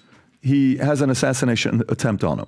Then, after the assassination attempt, the Secret Service comes out and tells us we're not going to find out for another 60 days of what happened. Then, the director of Secret Service doesn't visit the property at all to see what's going on. Till today, hasn't gone there. Then, a few days later, we're told by Biden that if he's sick, he's going to step down. Previous to that, there's a debate that takes place that Biden, within the first 10 seconds, we all looked at each other saying, this is over with, the debate, right? That's June 27, which is about a month ago, give or take. Then, Biden steps down. Then Kamala Harris is the candidate. Then Director of Secret Service resigns. Do you know how many things have happened just in the last few months? And you want me to sit here and believe? Yeah. Kamala's going to be. This is honestly this is so embarrassing. People around the world are watching, saying, "I can see if something like this happens in Venezuela. I can see if something like this happens in Russia. I can see if something like this happens in Iran. I can see if something like this happens in many different countries." To America, Yeah, we're living in a movie right now, guys. We are living in a movie. There's a story that Kelly brought up to me on the number of movies that CIA funded or somehow, some way influenced. Rob, can you pull up the story about number of movies that CIA funded or, influenced, okay? Where they're trying to do like, what do you call it? Propaganda type of movies, right? Well, here's really what happened to kind of retell history in their own way. We just watched this movie, Fly Me to the Moon. Ugh. Do you know what the whole story of Fly Me to the Moon is? Rob, go to the movie Fly Me to the Moon. They spent $100 million on this movie called Fly Me to the Moon. It's Channing Tatum and Scarlett Johansson. They actually did a very good job in the movie. I thought the actors did a good job. Adam, do you know what this movie's about? This movie is about the fact that CIA comes and finds a con woman, which is played by Scarlett Johansson, to stage the moon landing. That if we don't land on the moon, we have to have footage to post that we really did land on the moon because we have to do before Russia. That's what the movie is about. And do you know what they show at the end of the movie? At the end of the movie, the story is that we really did land on the moon, that we didn't need to use the fake footage. You can't even Vinny, make this Tom, up. am I off base with what I'm saying with this movie? Not at all. No. So this movie, first thing I do is I go out there and I say, who funded this? Is this a CIA government funded? Who the hell did this movie? When you watch this movie, it makes you question even more if we landed on the moon or not, right? Mm-hmm. We are living in Twilight. What was that? Twilight Zone, right? We're living in such weird times that for me to say Kamala Harris is going to be their candidate, no, I'm not there yet. By the way, I want to go through 5 other stories because we've already hit the Cheatle and this. So if you want to finish up your thought, I want to transition. I actually want to tell you why I totally understand what you're saying, but also why the movie makes so much sense. Why do I think Kamala Harris is going to be the candidate? Because we're living in the age of DEI, guys. We just spent an hour talking about DEI, so let's go there. DEI versus MEI, which is a new term we've learned. DEI, diversity, equity, inclusion. Okay. We can make a whole case for why Kamala Harris is getting anointed or there's a coronation for her to become the president. Say what you want about Donald Trump. He spent 40 years in television, media, and real estate and earned one by one, knocking down every single candidate in 2016 to MEI, merit, excellence, and intelligence. I've got the smartest brain, earned his right to be there. So the thing with DEI and the problem is that, you're elevated to a position that you may not be worthy of, or you might not have earned. So it's indicative of Kamala Harris right now. Just look at her track record, bro. Indicative. There you go. Number one, she was, she worked for the Willie Brown and it's a big indication, but you're right. But keep going. Yeah, please. So, the whole coronation of Kamala is we're living in DEI. Now, she was working for Willie Brown. Tell me where you're going, because I'm trying to go to the story, bro. Like, tell me what it is. I got 5 more stories and a flight to catch. I've already told you. Tell me. It's a DEI selection. What don't you get? You're saying she didn't earn it. She didn't earn it. She's being installed as the president. Why? Because we're living in an age that they want to tear down the patriarchy. Is there any more symbolic person of the patriarchy than Donald Trump? So you think she's They're basically saying they're giving a woman who was never elected to be the president. She ran for president in 2020. How'd she do in the polls? 1%? She didn't earn this selection. They picked her to be the VP because she was 2 things: a black woman. So in other words, this is how I'm interpreting what you're saying. And correct me if I'm wrong. So she has your vote. And that's not what I'm saying at all. That's what I'm reading from it. No, that's not what I'm saying at all. You're supporting her. You're like, you're excited about her. No, you're trying to be funny. I'm trying to tell you that she's a DEI selection and that I would never vote for Kamala Harris. 100% would not vote for her. After Trump got basically shot in the face, as a laugh, I was like, dude, this guy's got my vote. The fight thing. I think he even earned Mark Zuckerberg's vote. That day too. Mark Zuckerberg. But I'm in going to 2016, she stepped in for Barbara Boxer. 2020, she was chosen by Biden as a VP. And 2024, she's going to be selected by the Democratic Party to be the candidate. She didn't earn any of this. She's been selected. It's a coronation. Okay, let me go to... You didn't even think this. You've been thinking that it would be Biden all the way. They're riding with Biden. And because it's official now, I will say that your ego wrote a check that Wounded Warriors is going to cash. So you've got $1,000. $1,000. I won 100. I won $100. And by the way, I put 1,000 of my own up there if I had lost the bet. So I had in my mind had that. So I'm giving the 1,000 that I would have given to Adam, and the 1,000 from Adam. Wounded Warriors is getting 2,000. I agree. Well, everything changed the night of the debate. Nobody saw that coming. They wouldn't even let him go on stage if they saw that coming. So you're acting like you guys all have a crystal ball. The day that Joe Biden you do? No, nobody does. Nobody does. But I have at least the humility to say I don't know for sure. So is there no chance? Yeah, but we both felt convicted enough to make a bet. What's this? I don't know for sure. Who the hell places a bet if you don't? I got Welcome back, you Princess. could have said Kamala's a DI hire and paid your $1,000. Do you disagree? Do you disagree? Bro, earlier, have you been listening to the podcast? What did I say earlier about bad ideas and compensation plans and how many times I made bad complaints? Of course it's a DEI hire. I was watching this morning, 6:30, whatever, one of the channels. They brought in the former director of DHS under Obama, a light-skinned African-American man who spoke so eloquently. And he said that he fired the former director of Secret Service. And, he said, well, I didn't really fire. I asked her to resign. Well, I didn't really ask her to fire, Anyways, eventually he asked the question. Ducey's father asked the question. Ducey's father, Peter Ducey. I know the son's name more than I know the father's name, although the father's Steve Ducey asked the question saying, who would you like to see be the VP? He says, actually, can I tell you something? Just because somebody's the candidate as a female doesn't mean the VP can't be a female. Yeah. I'd like to see the Gretchen VP. Whitmer? I mean, this is just so they're going to double down on DI, and I'd love to see that happen. But let's continue. Yep. We're going to go to this next story. Elon Musk says his son is dead, killed by woke mind virus. Rob, you have that clip. If you can play this clip on what he says about this is him, I believe, with Jordan Peterson on Daily Wire. Go ahead, Rob. It happened to one of my older boys, where I was essentially tricked into signing documents for one of my older boys, Xavier. This is before I had really any understanding of what was going on, and we had COVID going on, and so there was a lot of confusion. I was told, Xavier might commit suicide if he. That was a lie right from the outset. Incredibly evil, and I agree with you that the people that have been promoting this should go to prison. That's so I was tricked into doing this, it wasn't explained to me that puberty blockers are actually just sterilization drugs.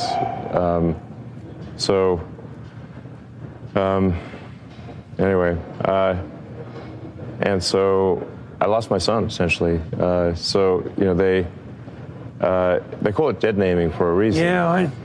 All right. So the reason it's called dead naming is because your son is dead. So my son Xavier is dead. Wow. Killed by the woke mind virus.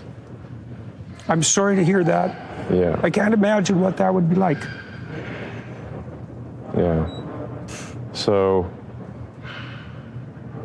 Yeah, and there's lots of people in that situation now. Right. It's not pretty, and lots of demolished kids. Yes. Yeah, well, that's a good reason to be the final straw. All right, so let's. So I vowed to destroy the woke mind virus after that. What an enemy! And we're making some progress. Dude, I join the club. Love him. Yeah.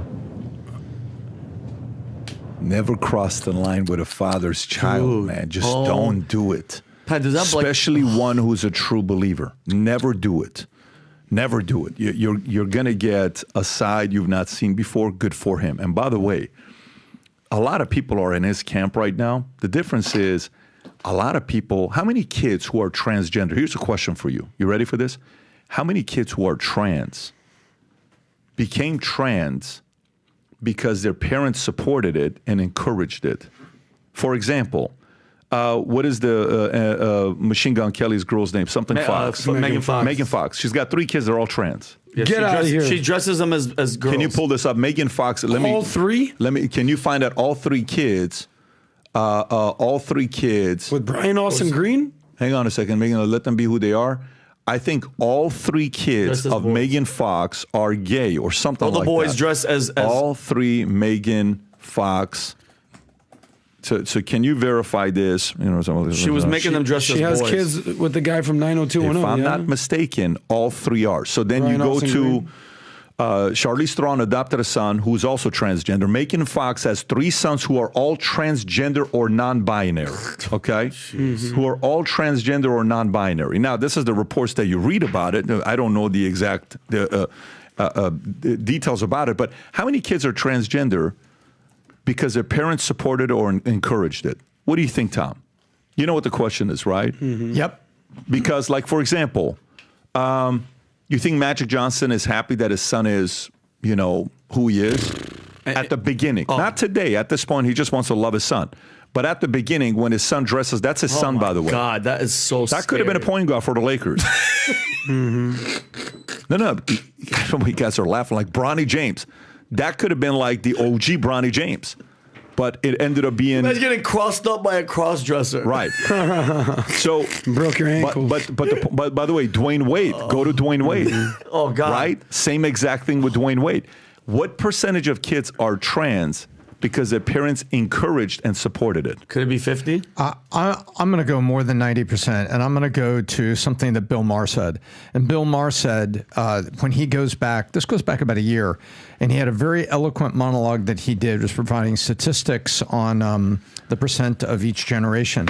And his comment is, I can't, and I'm paraphrasing for him, but he said, I go to parties with Angelinos, and it's fashionable to talk about which of your kids is gay or trans. It's fashionable. And he said, why is it that more in LA are that way than in, he picked some Midwest city, Milwaukee? Could it be that the power of suggestion is pretty powerful and that these things with kids are truly just phases? And I think he hit the nail on the head. And here's a guy talking about celebrities and talking about firsthand what he saw. And that passes my... Okay. It passes my test because I'm like, here's a guy that's in the middle of Los Angeles directly talking about how celebrities and people out there. So your answer is I got it. So your answer is 90%. And I'm 90%. You're doing it, Tom. You're doing an Adam. You're giving a 3-minute answer to yes or no. No, okay, 90%. I didn't go that long, but I just said I'm at 90%. I think you're allowing Adam to influence you, and you need to be your own man. Don't let him do it. You got the Adam vibe. We might have to cut it off, Tom. That's right. So here's my question for you. Elon is part of the 10% camp of parents who don't want that to become a reality. How painful must it be to lose a child to the community that converted it? Now, it could be many different reasons. It could be the mother, you know, one of the 2 parents that's doing that. Did you guys hear about what happened with Brad Pitt and Angelina Jolie's daughter? She doesn't want her last name, right? She doesn't want his last name. Oh, man. She's changing her last name of her dad's last name, Pitt. And apparently behind closed doors, Brad Pitt didn't take it too well. That Angelina persuaded Brad Pitt and her daughter to not accept her own last name. And you know who Angelina Jolie's father is? Don't tell me. He hangs out with John Voight. I saw him at that. She also didn't take the dad's last name. Wow. So think about that. It's like, hey, you can do what mommy did. Do you know what movie she played in? Which was insane. She played in Original Sin. And I don't know if you've seen Original Sin. I've seen Original Sin. Oh, my God, with Antonio Banderas. It's a very... I don't think she acted in that movie. That was just her. I think that just was just like in Mr. and Mrs. Smith. Yeah. So, look, I mean, process the pain of a father, Tom, like Elon Musk. You have kids. What is he going through when he's saying... You know, that he, you know, the dead, what's the... son is dead. Yeah, the son is dead. How is he processing that? I've seen a lot of interviews with Elon Musk, and I saw pain in his eyes, And I saw Jordan Peterson was kind of, going off, making these side comments and things like that. And then Elon Musk kind of interrupted the last point. I vowed to destroy the woke mind virus after that. And then he pauses and he's got really focused eyes and he said, we're making some progress. I can't imagine the pain, but I can see it in his eyes in that interview. And him talking about, it was a lie from the outset. I was lied to. I was tricked during COVID. And he thought he was protecting his son. Listen careful to what he says, right? I thought Xavier might commit suicide unless we allowed him to do some things. I was tricked. And so I cannot imagine the pain of saying, doggone it, I got tricked. I got talked into this. I did it. And now my son is taking these drugs that we can't reverse. We can't reverse. It says, what do I do now? And so he says, I vowed to destroy the woke mind virus after that. I cannot imagine his pain, but I can look in those eyes and I can see that.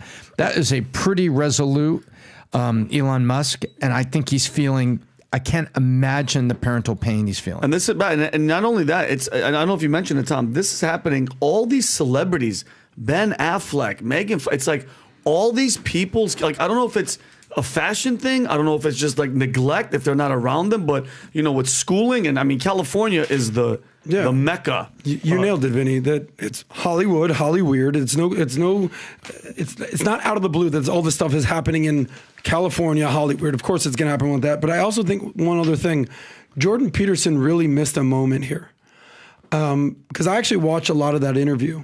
He kept interrupting Elon when Elon was deep in thought, and he was about to say some stuff, man.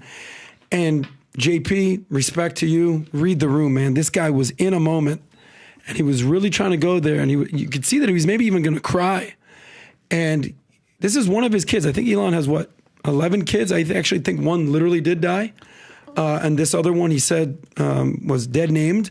JP, Jordan Peterson, kept interrupting him when I think Elon was really going to go deeper and a little bit more emotional, a side of Elon that we very rarely get to see.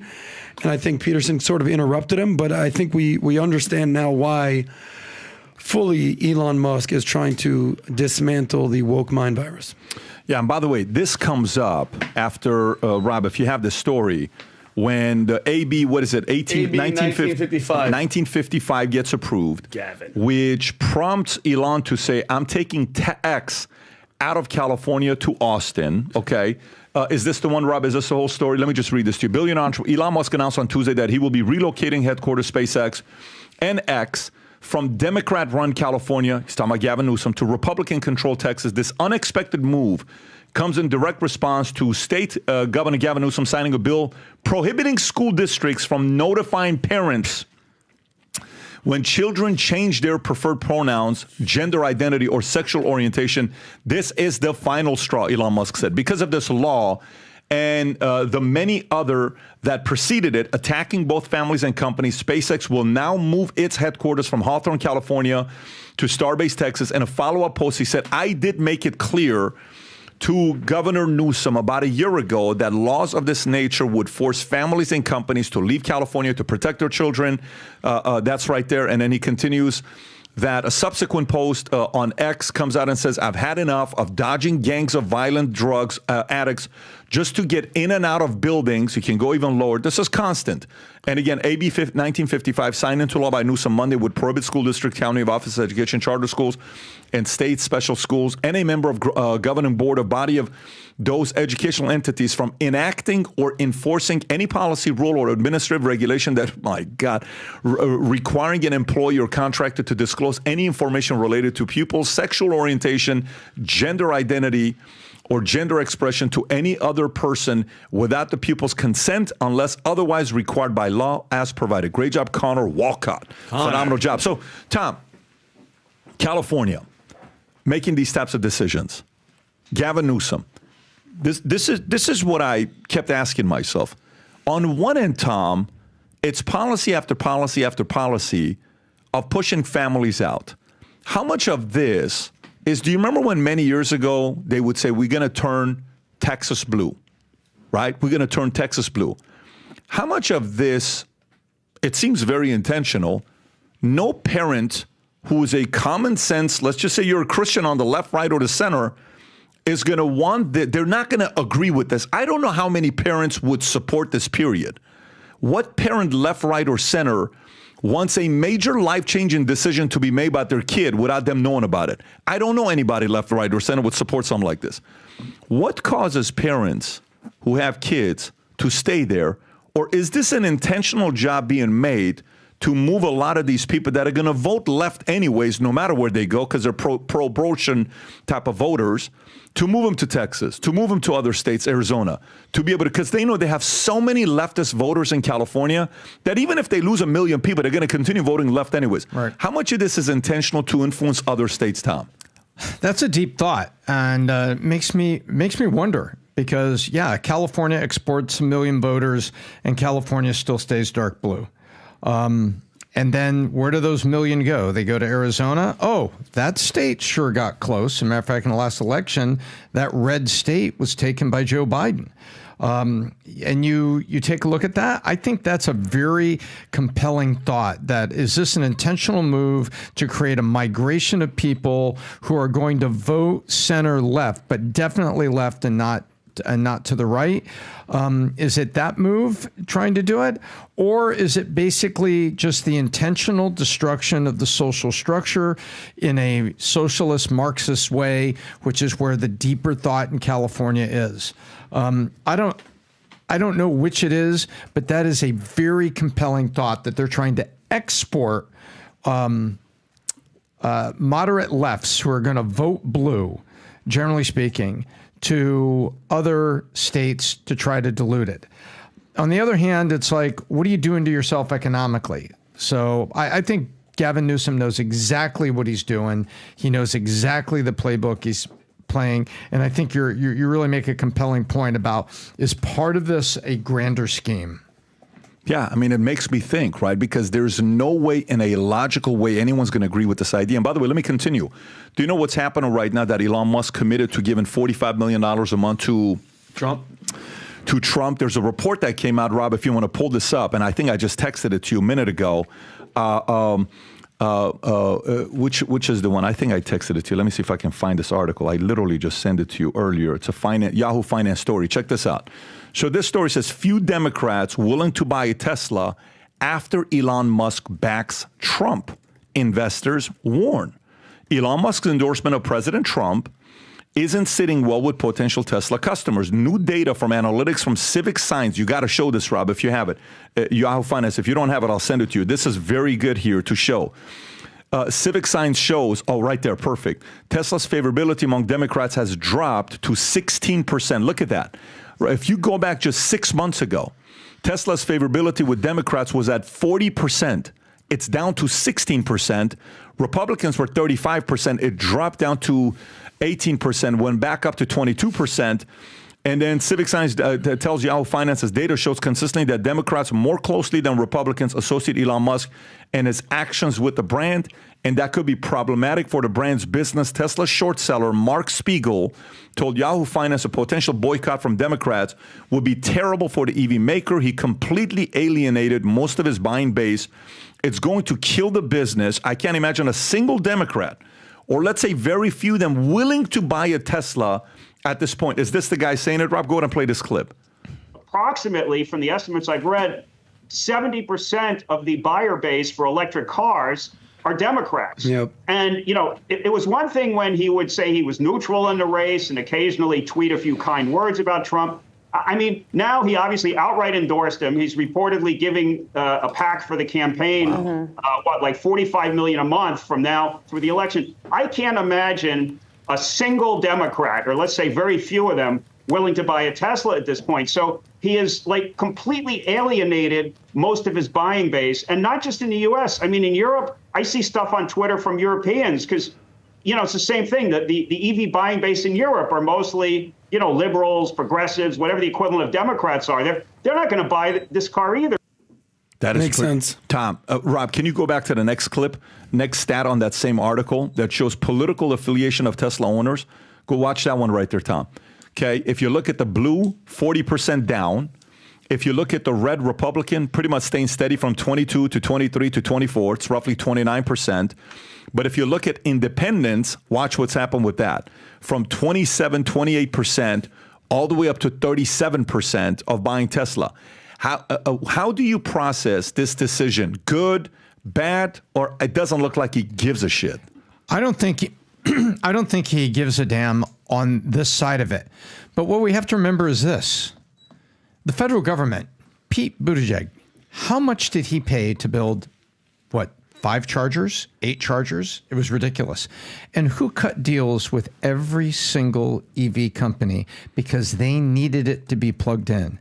Mary Barra of Cadillac said, we needed the deal with Musk because we can't sell the Cadillacs to plug up to 7.5 billion is produced 7 stations in 2 years. Good job, Pete.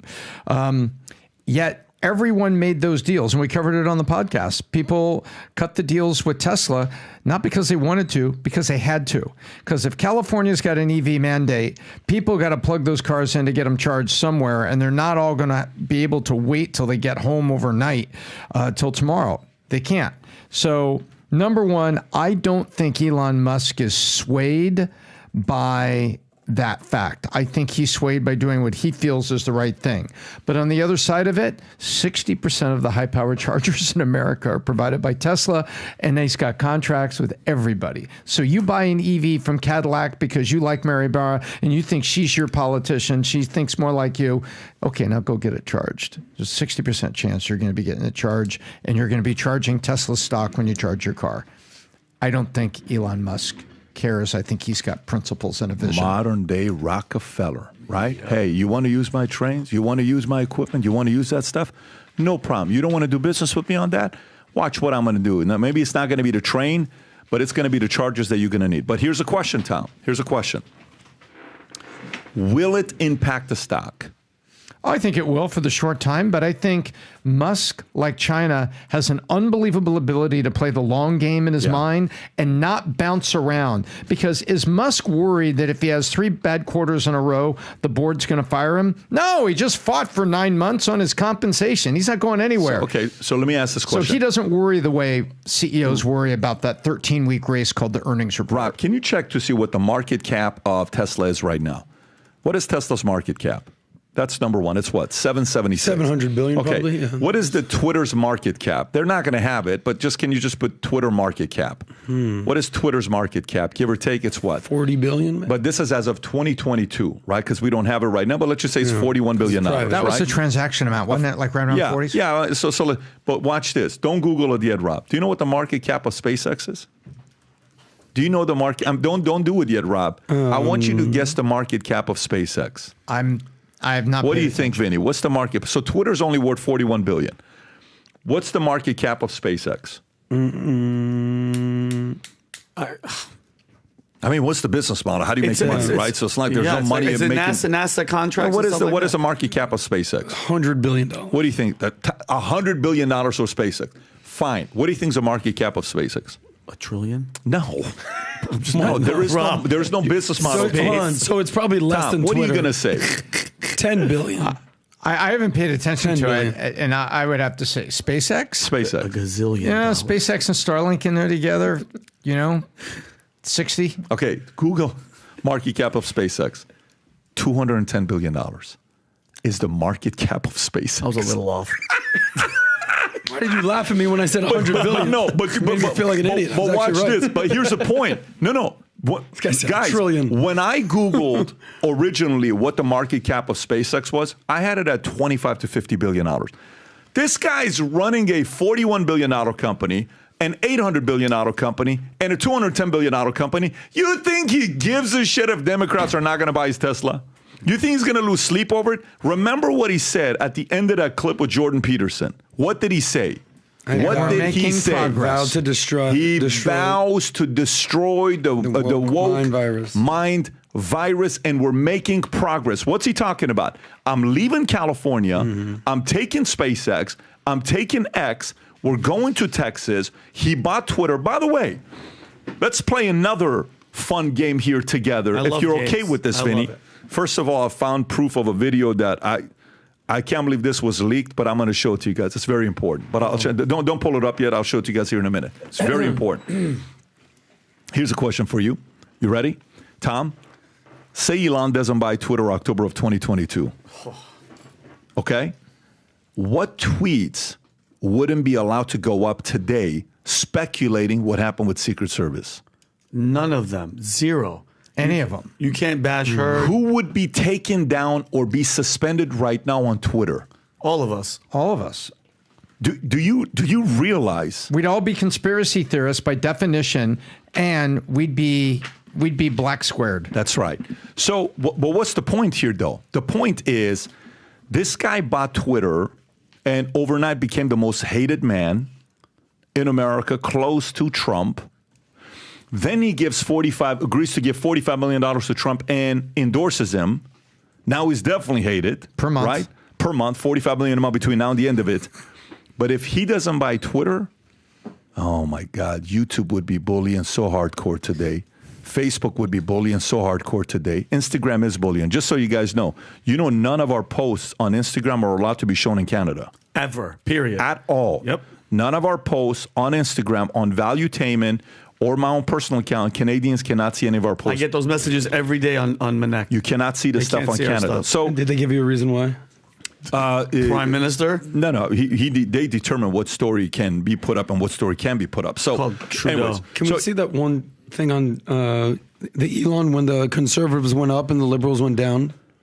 That one thing, Rob, that I asked us in? Are you talking about Tesla? Yeah, Tesla. Just want to see the time frame from that. The picture that you showed, what's the time frame of when it... No, not that one, the first one. Yeah, this. 6 months. Go back, punch in. That was 2024? No, it's 6 months. Okay. Yeah. It's 6 months. Gotcha. He's starting to ramp up. So, I just think that there's a lot that's changed since Rob, can you play Biden's that clip? Can you play, guys, please, whoever's watching this, don't share this with anybody. Let's keep this between us. So this is, Sam just sent this to me. And if you're going to use my tactics and abilities to entertain your kids, this is not easy to do. So don't feel like you can do this overnight. It takes years of practice. This is just 2 days ago. Go ahead, Rob. Ready? Dad's a magician. You see it? Right? Which hand? This hand? Where'd it go? Where'd it go? Let's try to find it. See, that's tough. Look at that. Did you see that? That is proof. Incredible, man. Now, again, to all the fathers out there, don't feel guilty if you can do this. By the way, I bought that beautiful shirt right there, the Yankees shirt, and yesterday Candle burned it right in front of Tom and I. Yeah, we ordered a couple other ones. Patrick Ben Copperfield out here. But again, I don't want to go in that route of my life. I'm okay doing what I'm doing right now. So. Stories out there already, so it is what it is. Disappointing moment of my career, but we'll find a way to figure it out. So, bounce back. Next story to go to before we wrap this up. Which one do we want to go to? Tom, is there any specific story you really want to react to? Anything that you prepared for, Tom? I think let's go international. Let's go, China, Mexico, Zelensky. Okay, let's do that. So China dropped sanctions on U.S. communications firm in rare reversal. What? They dropped sanctions? Why would China do that? Just 110 or something days. Bullies don't pre-election. Yeah, they don't do that. That's a Bloomberg story. China announced it's removing sanctions on Viasat Inc., a rare reversal from its previous stance following proposed U.S. arms sales to Taiwan. Chinese Foreign Minister spokeswoman Mao Ning, roughly last name right there, stated the situation has changed but did not elaborate further. Initially imposed in January, the sanctions targeted Viasat, and 4 other U.S. defense companies, freezing their properties in China and prohibiting Chinese entities from transacting or cooperating with them. These measures allowed the U.S. State Department approval of $300 million in possible weapons sale to Taiwan. This has significant business ties. Viasat has significant business ties in China, including a partnership with China Satellite Communications to provide in-flight Wi-Fi and local branch Inmarsat, acquired in 2023, which previously counted China Central Television as a major client. Tom, what's behind this story? Well, here's what happened. So Biden has a bad debate. The polls shift. We have the assassination attempt. The polls move some more. And China basically made a bet. And China is assuming that what is happening is that Trump is very likely to win the election. So China knows that when Trump wins the election, that there's a new sheriff in town on everything from economic sanctions to tariffs, and China is attempting to put a small olive branch out, doing something they never do, which is back off a sanction. So they back off a sanction. China sees the Trump, what they believe is momentum that's going to put Trump in the White House. They're going to be dealing with him again, and they are getting ready for it because China plays the long game. The other side of can we talk about just the other side of the world? Yeah. Something similar? Mexican president, Andrés Manuel López Obrador. President Obrador says, President Trump is a friend and a man of intelligence and vision. Boy, that's flattering. That's very nice. And he says, but dude, don't close the border. Here's why. Quote from President Obrador, migrants don't carry drugs in the United States, and closing the border won't solve anything anyway. And so with the border closed, you would have other issues. Why is the Mexican president saying that specifically about Trump? Because they see it coming. They absolutely see it coming. And Trump has also apparently had a phone call with Zelensky. The rest of the world is reacting to the debate, to the assassination attempt, and to what they think is the momentum of direction. And what it tells us, folks? Let's pay attention. Let's be objective here. Why is the rest of the world acting deferentially or leaning back into Trump? Because a strong U.S. president is good for the U.S. and, in fact, it's good for the rest of the world. And we are seeing China, Mexico, and even Zelensky and Trump saying, Evan Gershowitz will get home, and I don't think I have to give up anything. You watch. He's made that statement over the weekend. So internationally, they think Trump's coming back, PBD, and people are positioning already. So this is when everybody is getting ready to say Trump's going to be winning. And by the way, breaking news, as if we didn't have enough breaking news, another breaking news is Jimmy Carter officially passed away. Oh, man. Oh, did he make it to 100? No, I don't think he did. I don't think he did. He would have been 100. But you know what he did make it to? Let me tell you what he did make it to.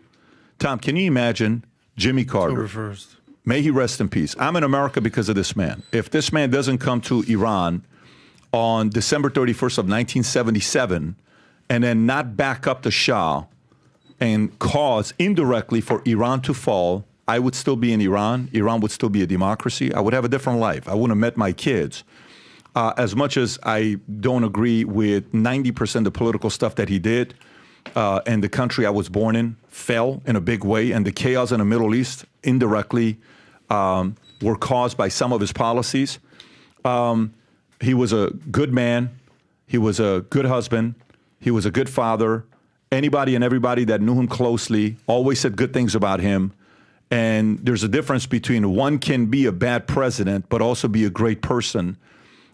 Here's a man that from even people who didn't like him, who didn't support his policies, has good things to say about him as an individual. But how interesting is it for this vet, World War II veteran, 39th president, right? And what he did with human rights, how interesting is it that whether there's any weight behind this or not, he made it long enough to see the president that everybody compared him to know that he will not go down as the worst president of all time. Because the current president, who is still somewhere around there, don't know where he's at, he officially is a worse president than Jimmy Carter was. And it's not even a close race anymore. Not even a close race anymore when you put the two against each other.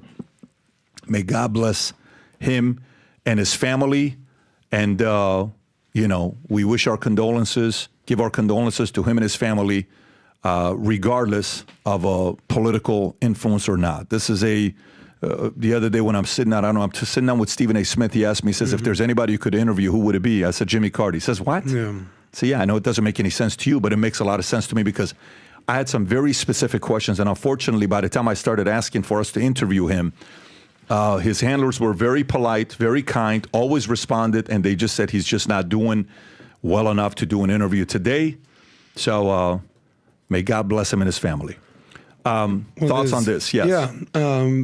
Well, listen, I think there's only 5 living U.S. presidents. We just lost one.